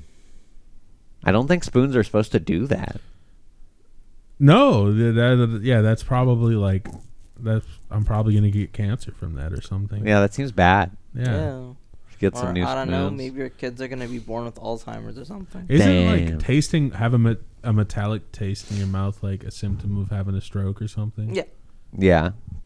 If you were having a stroke, you would have known sooner, though. You wouldn't have had time to have your cereal, lick the spoon, What if taste the metallic taste, come here, do a podcast. borderline stroking out? Like Borderline, you just had a stroke this entire time. That's rough, buddy. just stroking it. Yeah. Yeah, with a spoon in your mouth. Stroking it with the spoon in your mouth. All right. Anyways. Nah, you know Anyways. what's crazy is that was the one thing I learned in my nutrition class that really stuck with me is that the primary, so it's like men have all of these like physical like features of a stroke. It's like, oh yeah, your arm hurts, metallic taste. The primary indicator for a woman having a stroke is an increased impending sense of doom. What? That sounds like it would be very difficult to distinguish from regular day-to-day life. Yes. That's kind of sick though, because like they know. Yeah, no, it's just like they're just like a catastrophe is coming and I cannot prevent it. They're It's like- them having a stroke. Like dogs and fucking Crazy. earthquakes or whatever it is. Yeah. Damn. If only, I mean, yeah, but unless you have some way to distinguish that from general anxiety, then it's over. Yeah, who knows? Yeah, I think of that and I'm just like, oh, a panic attack? Like, oh, Yeah. Just slightly stressed today. Could be a stroke. Could be I got to do my taxes later. Yeah. I mean, they'll figure it out though. Have you seen the cardshop simulator game? Yes. Yeah. I have sent seen Marshall- footage of it. I've sent Marshall that video, That's Yeah. the fucking hype No. right now. and he huh? pointed Yeah, out it was no. blowing up. I had no idea. Yeah, Yeah, it no, is. that is the It's that, the flavor of the month that game. is the streamer Yep. game. Yeah, it is a streamer game. That's what it is. 100%. I'm not gonna lie. I kind of want to play it. I don't. Yeah. I mean, the last game they made was the supermarket game, and that was supposedly like, I mean, it's sort of like addicting. Yeah, cause it's I'm trying not to get like I recognize that the trap of those games is like the dopamine release of seeing a number rise, and I just Yep. don't want to. Yeah. And I like just don't want to Yeah. get caught up in that. Yeah. leveling up, like you No, build like the your money. shop out. Like, and Number Ooh. go up. You Yeah, make the shop bigger. Straight up number go up. That's what the game is. that's the thing with that's like the farming simulators are like Yes. that because I used to think like why the fuck would you want to play these games Mhm. like I don't understand. And then I realized, oh, so it's also hitting that scratch of like you're building a franchise or what Yes. do you call that? Like Enterprise. yeah. What comes to mind is like the old Facebook games. Like Yeah. I used to play this Mafia like Facebook game that was like the whole thing is like leveling up and building up more, hiring more people or whatever. You're franchising. Yeah. And yeah. No, I could Did you ever totally- get into any of the automation games like Factorio? No, that is that is a very rare case of a game that I played a couple of times, and then I removed it as thoroughly as I could from my environment because it seemed legitimately dangerous to me. So I have seen video essays exactly what you're describing. People saying how extremely addicting it is. It is. Man, it is an extreme autism trap. You talk to the people that got really into Factorio, and they are no longer regular people. They are Factorio people, and they cannot be helped. Yeah, I've had a friend recommend that, and Satisfactory, I think that's what it's called. Satisfactory is like a 3D version, kind of, sort of, yeah. I mean, when you break down what you're doing in that game, it is kind of fucking insane. It's to enjoy it. Well, it's all engineering problems, is what it is. It's the exact same sort of thing. It's almost identical to the sort of problems that you're solving doing something like programming, or, in my understanding, probably like people who do logistics calculations and stuff have to think about this sort of thing. All sorts of manufacturing and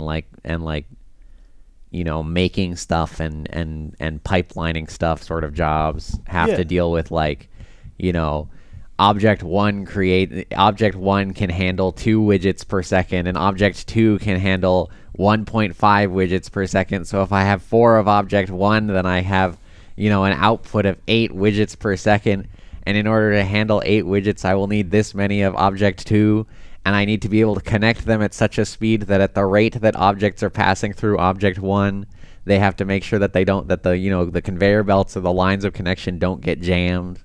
And it's just a puzzle game. It's a puzzle that you can pull apart with your head, and if you are really committed to figuring it out, you can spend a lot of time figuring it out, because it's you make the basic version where it's one thing is connecting to one thing, and then the next question is how can I make it go from producing 1 per second to 100 million per second, and number goes up. It's very, very addicting. Yeah, I'm a slut for games like that. I get down with it. Yeah.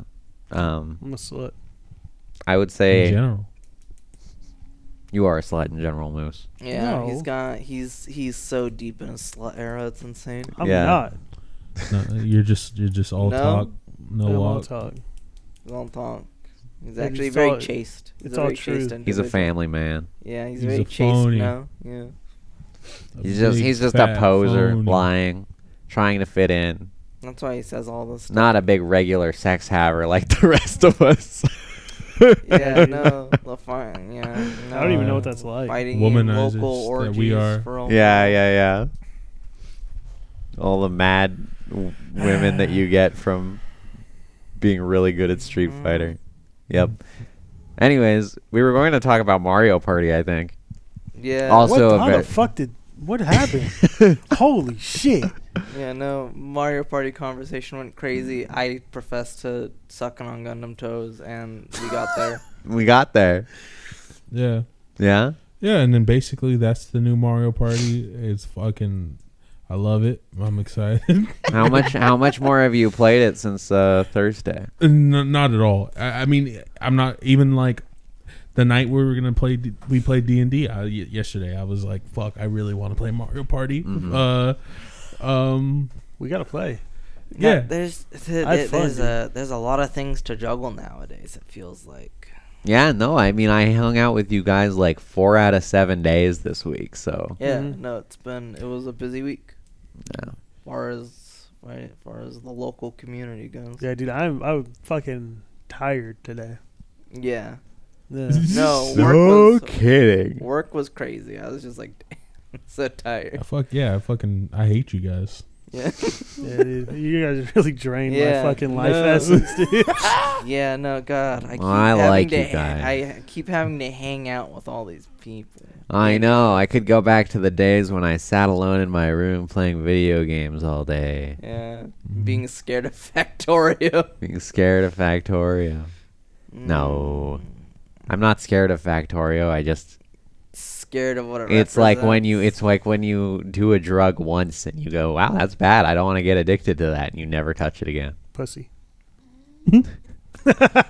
Yeah, I mean, All right, I guess it's time to play multiplayer Factorio, and then I will further ruin the local Reading fighting game community. No, We need you. boy, if you thought Deadlock was bad at ruining fighting game, We will like a really crack never see epidemic, Joey Salami again. He will become a Factorio king. probably, yeah. Yeah. I mean, like I've described before to you guys, like I've had to uninstall Civ 6. Yeah, because it got so bad. Like coming out of a 8 to 9 hour fucking binge. Yeah. Coming out of a daze, dehydrated and hungry, and like, Yo, what the fuck did I just do? You- It is nighttime. you ever have those moments where you go outside and it hurts? Where you're like, What do you- fuck. It's too bright, and you think like, man, I should have probably gone out earlier in the day. Yeah. Usually, I have to take the dog out every day, so usually. So that's where you get. I'm all usually this pretty vitamin D. regular. Yeah. No, I take a lot of vitamin D supplements. That's where I get all my vitamin D. Yeah. Yeah. Well, I mean, as long as you recognize the issue and attempt Yep. to fix it. Would you suck on Daisy's Without- toes? Would I suck on Daisy's toes? No. No. Daisy would suck on my toes, though. That's a fact. That is true. Daisy. Dogs do like sucking on toes. Daisy is a big Naturally. lick anything in front of her dog. Yeah, it's more of a lick, Platonically. dude. I wish it was kind of a suck. Yeah, I know. Big ol' Jesus, smile. get away from my dog. No, she don't suck. Big ol' nothing. smile from the dog. He said that. It was crazy. I don't know, but anything on you guys' mind? Crazy underplay. She's popular with the local dogs that she meets. I don't know what it is. Yeah, I don't know. To derail It's from the undermine. dog molestation. Joey's like, please. Bro's like, anything on your guys' any games on your guys' mind I don't recently know. or coming up? I haven't been there recently, but Hordes and Boards. I remember the last time I was there, they had the One Piece starter decks, and I was like, this is it. And then I didn't buy them. I'm ready, dude. I know. This guy's ready. willing to play the One Piece trading card game, but he won't play Grand Archive. Yeah, so I watched the video and it seems like it's just a simplified version of MTG, and it's like a bit more. You never played Hearthstone? No, not at all. Nah, Don't get say into that. Hearthstone. It's No. bad now. Yeah, and Gross. it was maybe Hearthstone's good cool, at dude. one point. It was questionable.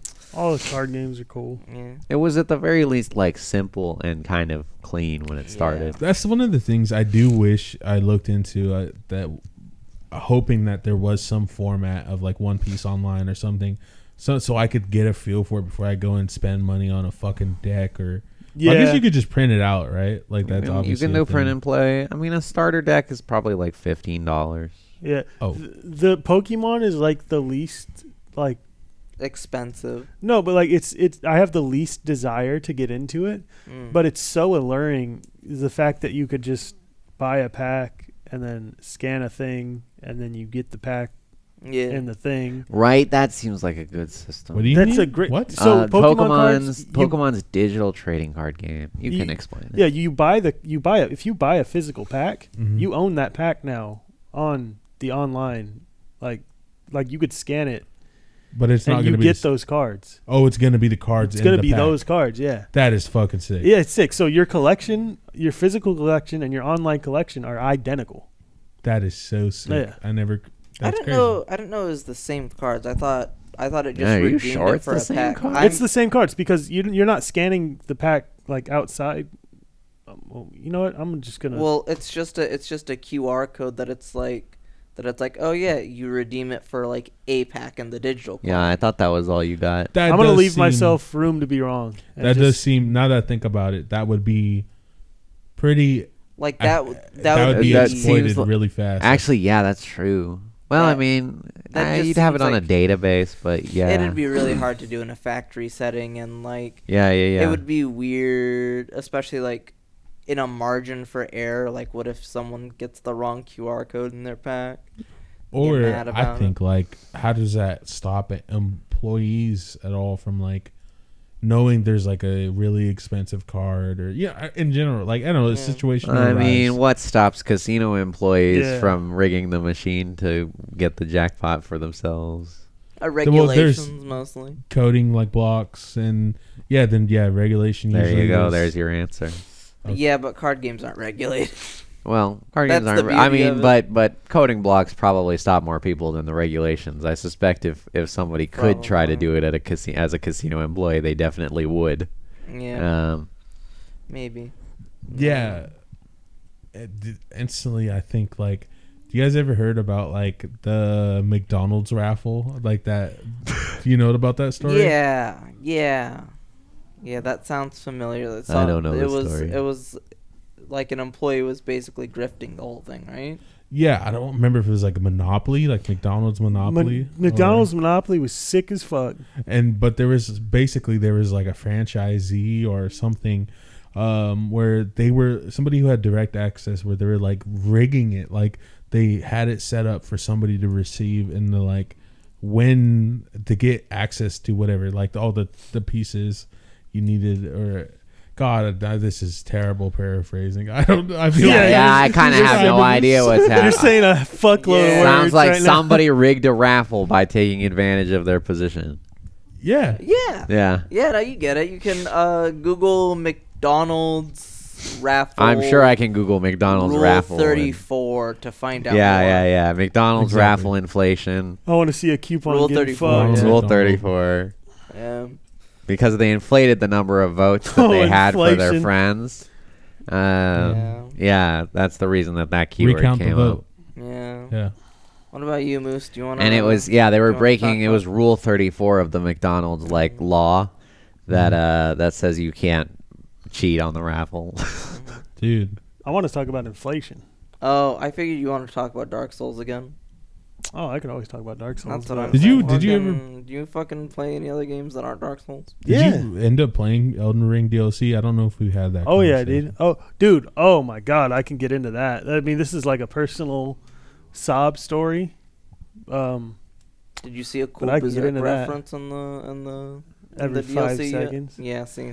But no, I played through the whole DLC. I got to the final boss of the DLC. Very fucking hard. Extremely I've difficult boss. heard. Super Yeah. fucking hard boss. Like super fucking hard boss. So I was attempt after attempt after attempt, and it would be a thing where like I would like get home, have a few fucking, you have a little bit of free time, and then spend an hour just fighting him, and then do the same thing the next fucking night, like that kind of hard. Whereas like I would just hop on, let's get my ass beat for a little bit, and then hop off.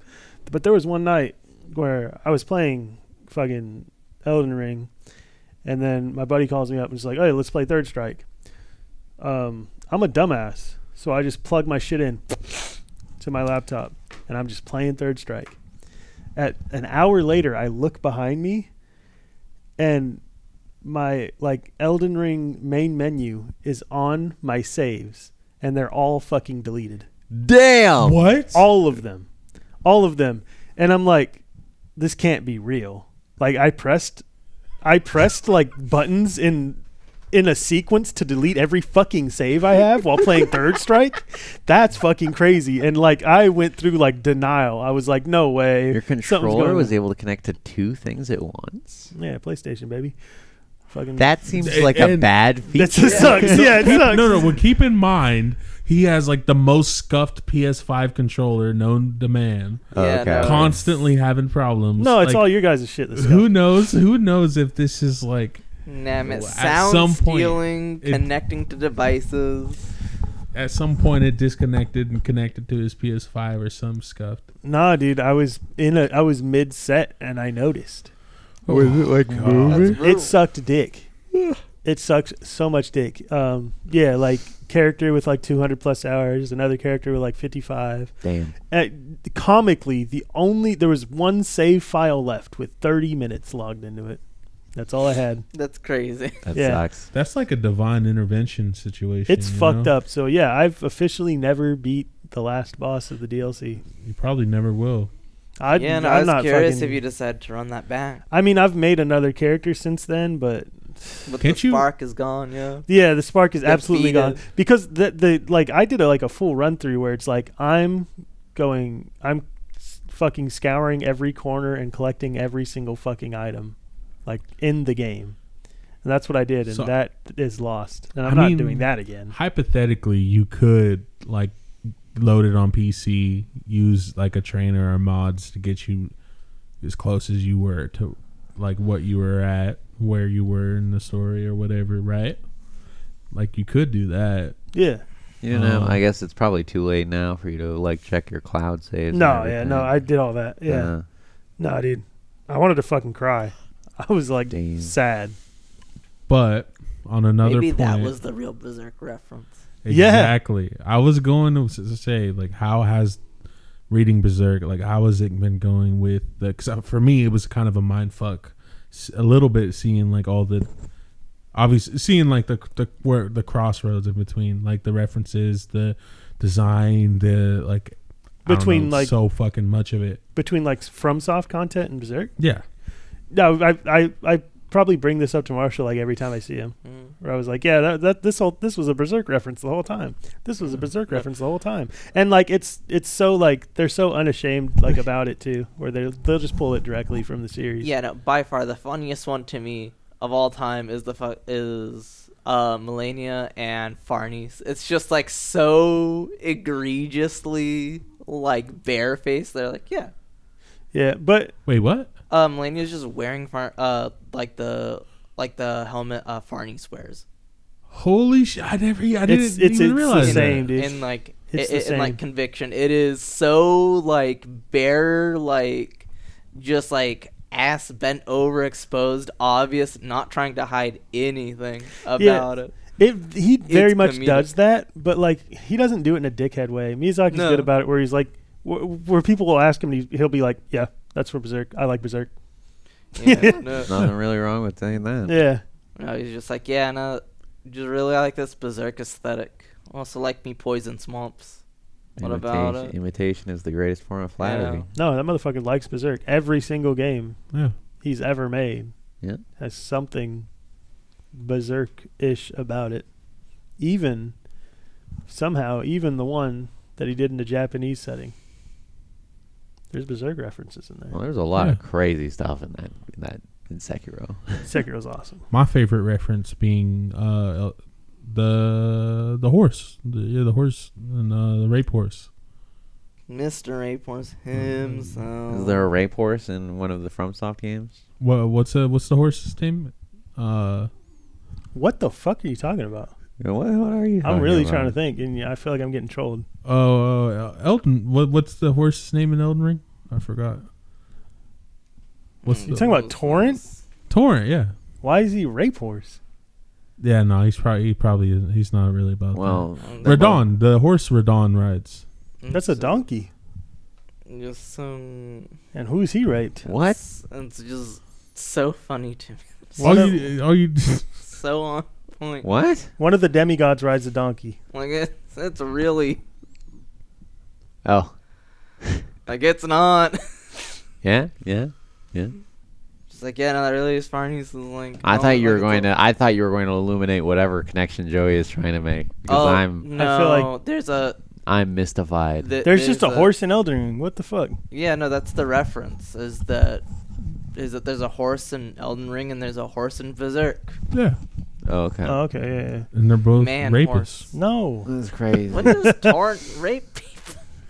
Yeah, it's in the DLC. Oh, okay, that makes Yeah, sense. Yeah. I think horses. I think I remember horses violently maintain harems. Like What does that real mean? horses. I don't know what that means. Like you'll have one alpha mega chad horse that will beat the shit out of all the other male horses and just fuck all of the women horses. Damn, what does a horse fight look like? That's what I had the same thought. I was like, do they like fucking whop or do they like fucking I don't know. It's probably a lot of like neighing and like you paw the ground a lot and maybe like try to kick each other. I'm not sure. It was a Yeah. long time since I heard about this. No, I have to imagine this is like kicking.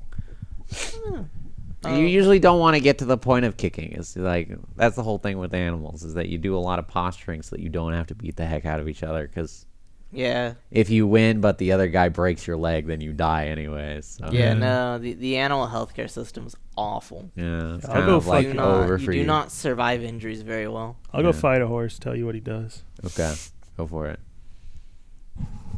They're supposed to.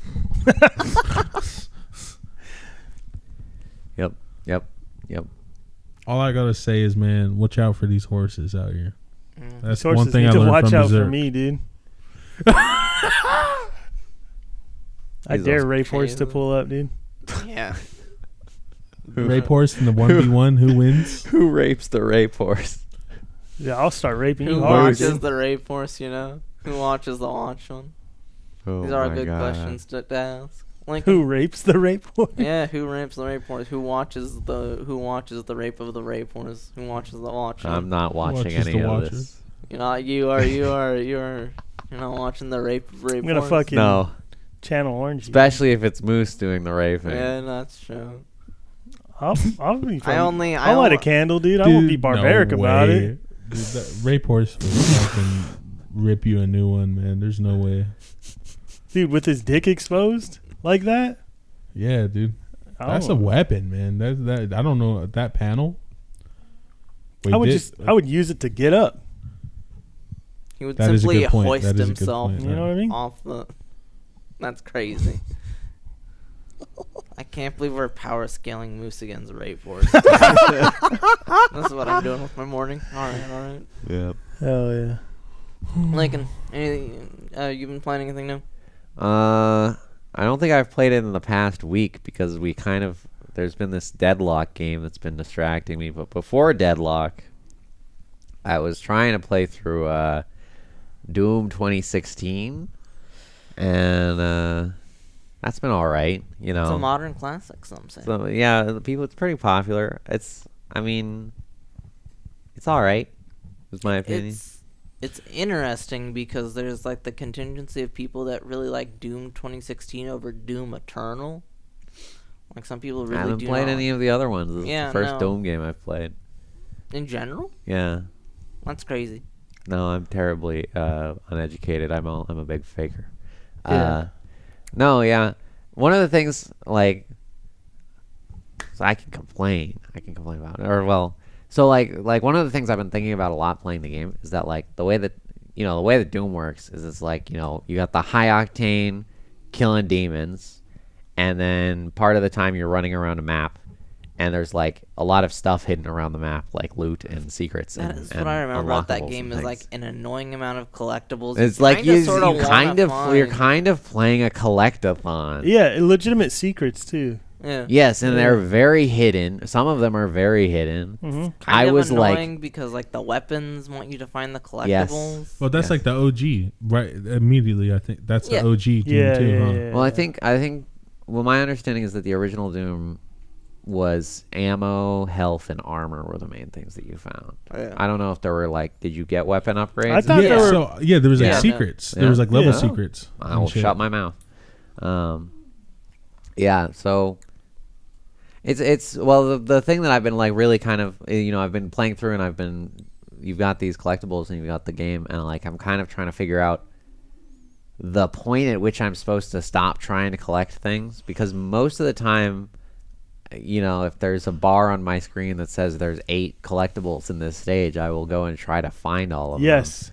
them. Yeah. Dude, To the point where like it's kind of like I can kind of consciously realize when I step back that this is kind of to the expense of my enjoyment of the Yes. game almost. Absolutely. Where, yeah, it's like I don't really need to be spending all this time running around looking for one extra upgrade instead of just playing the game. I have that same battle like in my mind every time I see that fucking thing pop up. And like I try.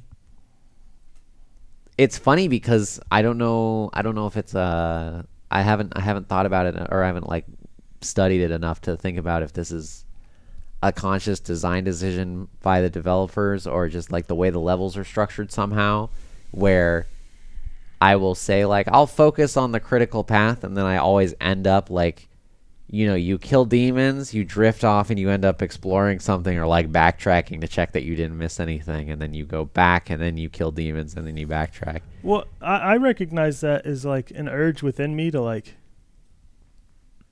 engage with the game and everything that it's throwing at me. Like Yeah. I have an urge to just engage. Yes, if it tells you Yeah. here's a bunch of secrets Yeah, that'll yeah, give yeah. you cool upgrades for your weapons, you think like, man, I would like it if I had a bunch of cool upgrades Yeah. for my weapons. So it's hard to you don't want to ignore them, and obviously you should have some of them, But I guess the question that I always ask myself in this situation is like, how many am I supposed to get? How much time am I supposed to spend looking? You know, dude.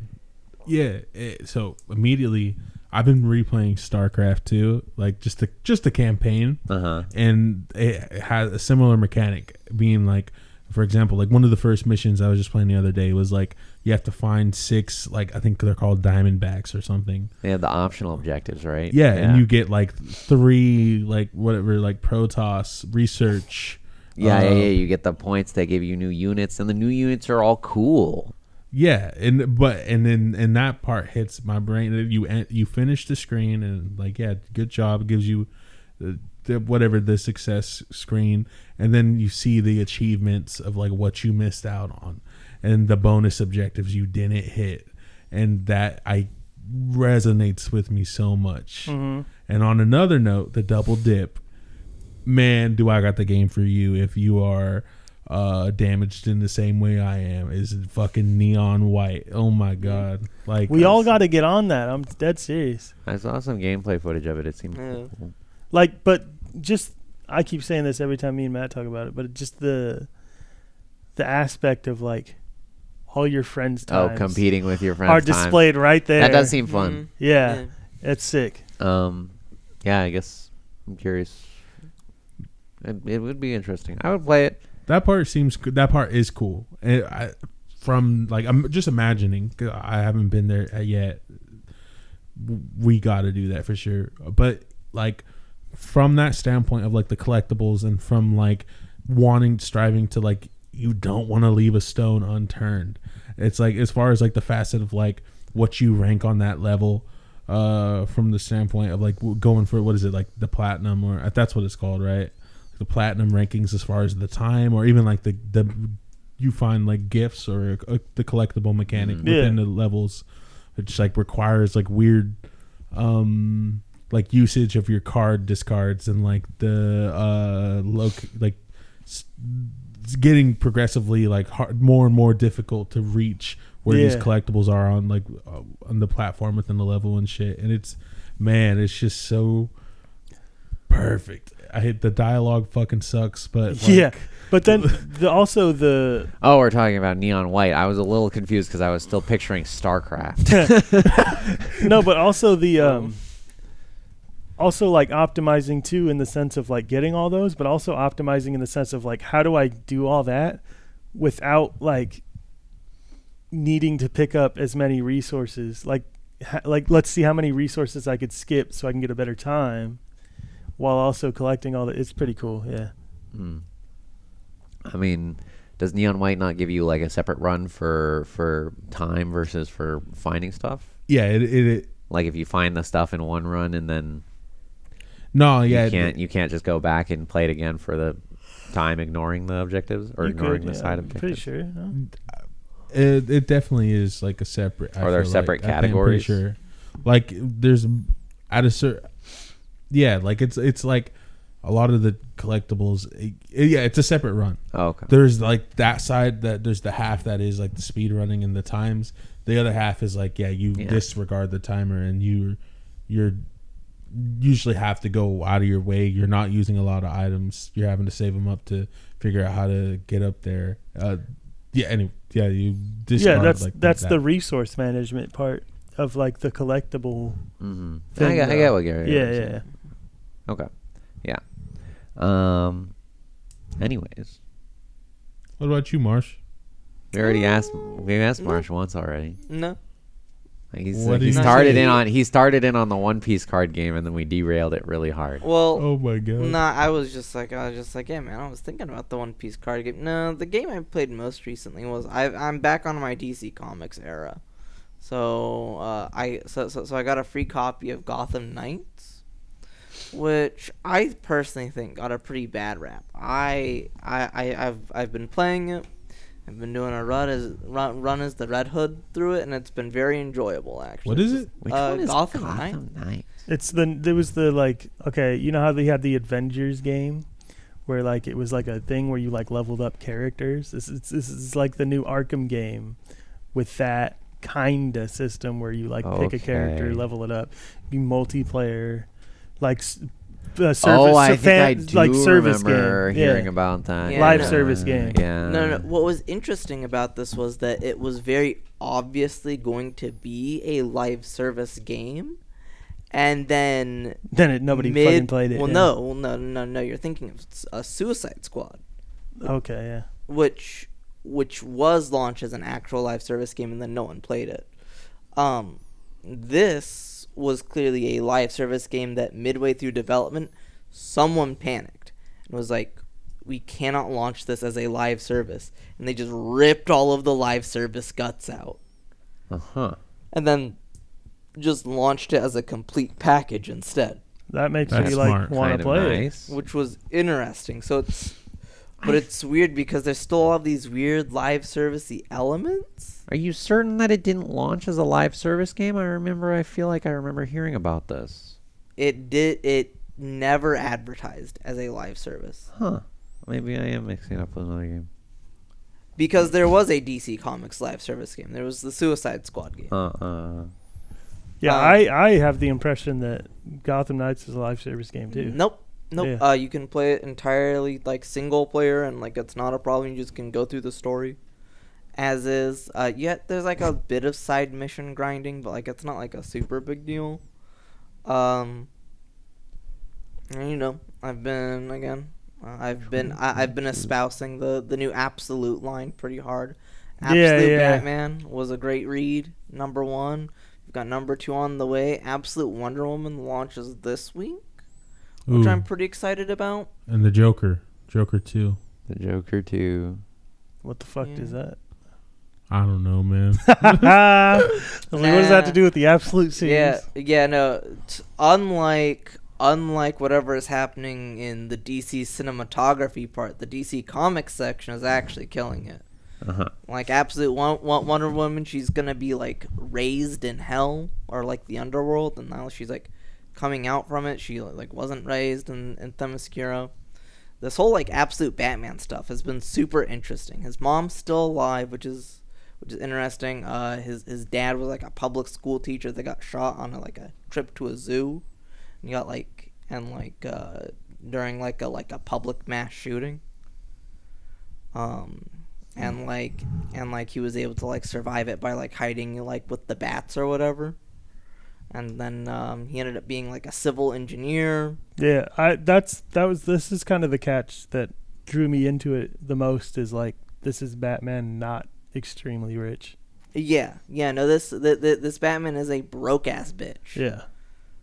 Huh. And he's still just sick as hell. He's just so big. He's just so comically large. Boy, he's so big. Did you suck his toes? Yeah, I'd suck Absolute Batman's toes. All right. If I could fit them in my mouth, I'm not sure I could fit even his toes in my His toes are the size of my head, honestly. So pretty good. Sounds like. No. Yeah, no, it was great, and it's funny that like you said the Joker, because like they like tease the Joker right at the end, and it's funny because the Joker is the rich bitch in this universe. He like trained with the League of Assassins and then killed them all, and he's like this like Kraven the Hunter-esque person, and it's like the funny bit is he's called the Joker because he doesn't laugh and he doesn't tell jokes.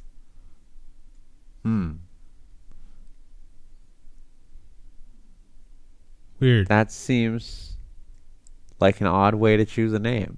Yeah, no, it makes sense when you read the comic panel, but it's absolutely insane out of context. Like Alfred Pennyworth saying that his name is Alfred Pennyworth and he's here to do some very bad things. Yeah, that shit was awesome. Bros, I was like, bro's out to like punish the Discord kittens of Gotham or something. I was like, I read that and I was like, I'm clipping this. Man, that reminds me of the Discord kitten. Triggered in me. Have you seen the recent Overwatch stuff? Yeah. No, they got the Kitten of Discord like little like gamer title on their season pass. Wow. What? Then alongside that, the weird skin they dropped. I don't know if the skin is not weird in the itself. tweet is really weird. It was like that's kind of with the toes. Do you guys remember when Capcom just started tweeting about Jury's toes? No. Community managers, man. Yeah, no, these community managers are insane. What really sucks is I mean, unfortunately, I feel like this is ushering the end of the toes, like the feet. I mean, this is like that's how you It's know. defeat. Oh yeah, it's become Yeah. mainstream now. Yeah, We're no, defeated, dude. yeah, no. The corporations are talking about feet. We can't. It's not It's cool. like to when they them. pick up a meme. Yeah, it's Yeah. not good. It's not good. It's like you could probably relate it to like punk music, and eventually it being corrupted. Yeah. If it comes to mainstream and normal to like feet, what will the feet enjoyers do? Exactly. Then I don't. You know what? I don't think you're right. I don't think it's performative. What do you mean?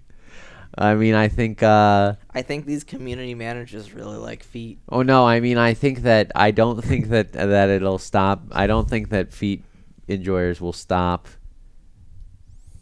existing or even decrease in number, particularly over it becoming lame, because Yeah, it's 'cause it's always not a been fad. It's always been really lame and weird to be super into feet. Yeah, it's not a fad. They're really about that fucking life. They don't If give it a now fuck becomes about- lame and weird and also very corporate, I don't think that's going to deter anybody. Yeah, they'll still think like yeah, toes are hot or You don't- whatever. I don't like feet anymore. No one's gonna be like, man, I really hate feet because corporations Yeah, endorse dude. them now. Man, it's like they're still gonna be like, yeah, fucking. That sucks that the corporations Yeah. are fucking tweeting about feet. I love them though. Yeah. no. Anyways, yeah. I prefer homegrown indie feet, but I mean like Overwatch SFM Holy porn goes shit, kind of dude. crazy, you know. Yeah, if anything, it spikes up like the elitism. Like it's kind of like the people who, like talk about Who've movies, always been you into know? it versus those guys Yeah. that are just in it as a fad since the Overwatch tweet Yeah. got them The interested. feet hipsters. The feet hipsters. Yeah. No. The elite feet skeeters. No. Everyone was a little bit distressed when Street Fighter 6 Jury came out, and then now everyone's really distressed over Overwatch 2 like foot skin. Well, it's not just that they made a foot skin, it's that they made the skin. It's I haven't played Overwatch in a long time. It's Kiriko in Yatagarasu Kiriko outfit. So she's like kind of dressed as like bird ninja sort of thing. Yeah. And I think she's barefoot. She has some feathers, and the tweet is like, "Oh my gosh, did you see Yatagarasu Kiriko has grippers? Foot emoji, foot emoji, foot emoji," or something like that. Like, Holy fuck. No, wasn't it like drop a foot and drop a foot emoji? drop a foot emoji hype or if you're something? hype. Yeah, that sort of thing. Like really wild. And you Bro. look at that person tweeting it, and it's like, "Play Overwatch official," and you're like, "What?" Huh? It's like a really kind of weird like commercial. Like I don't know what you would call. Like the clip is like weird. It's like Yeah. It's kind of like awkwardly zooming in on like a little video clip, awkwardly zooming in on the model's feet. That's Bro. it's like really man. weird corporate vibe. one in chat if you want to come under those toenails. Crazy.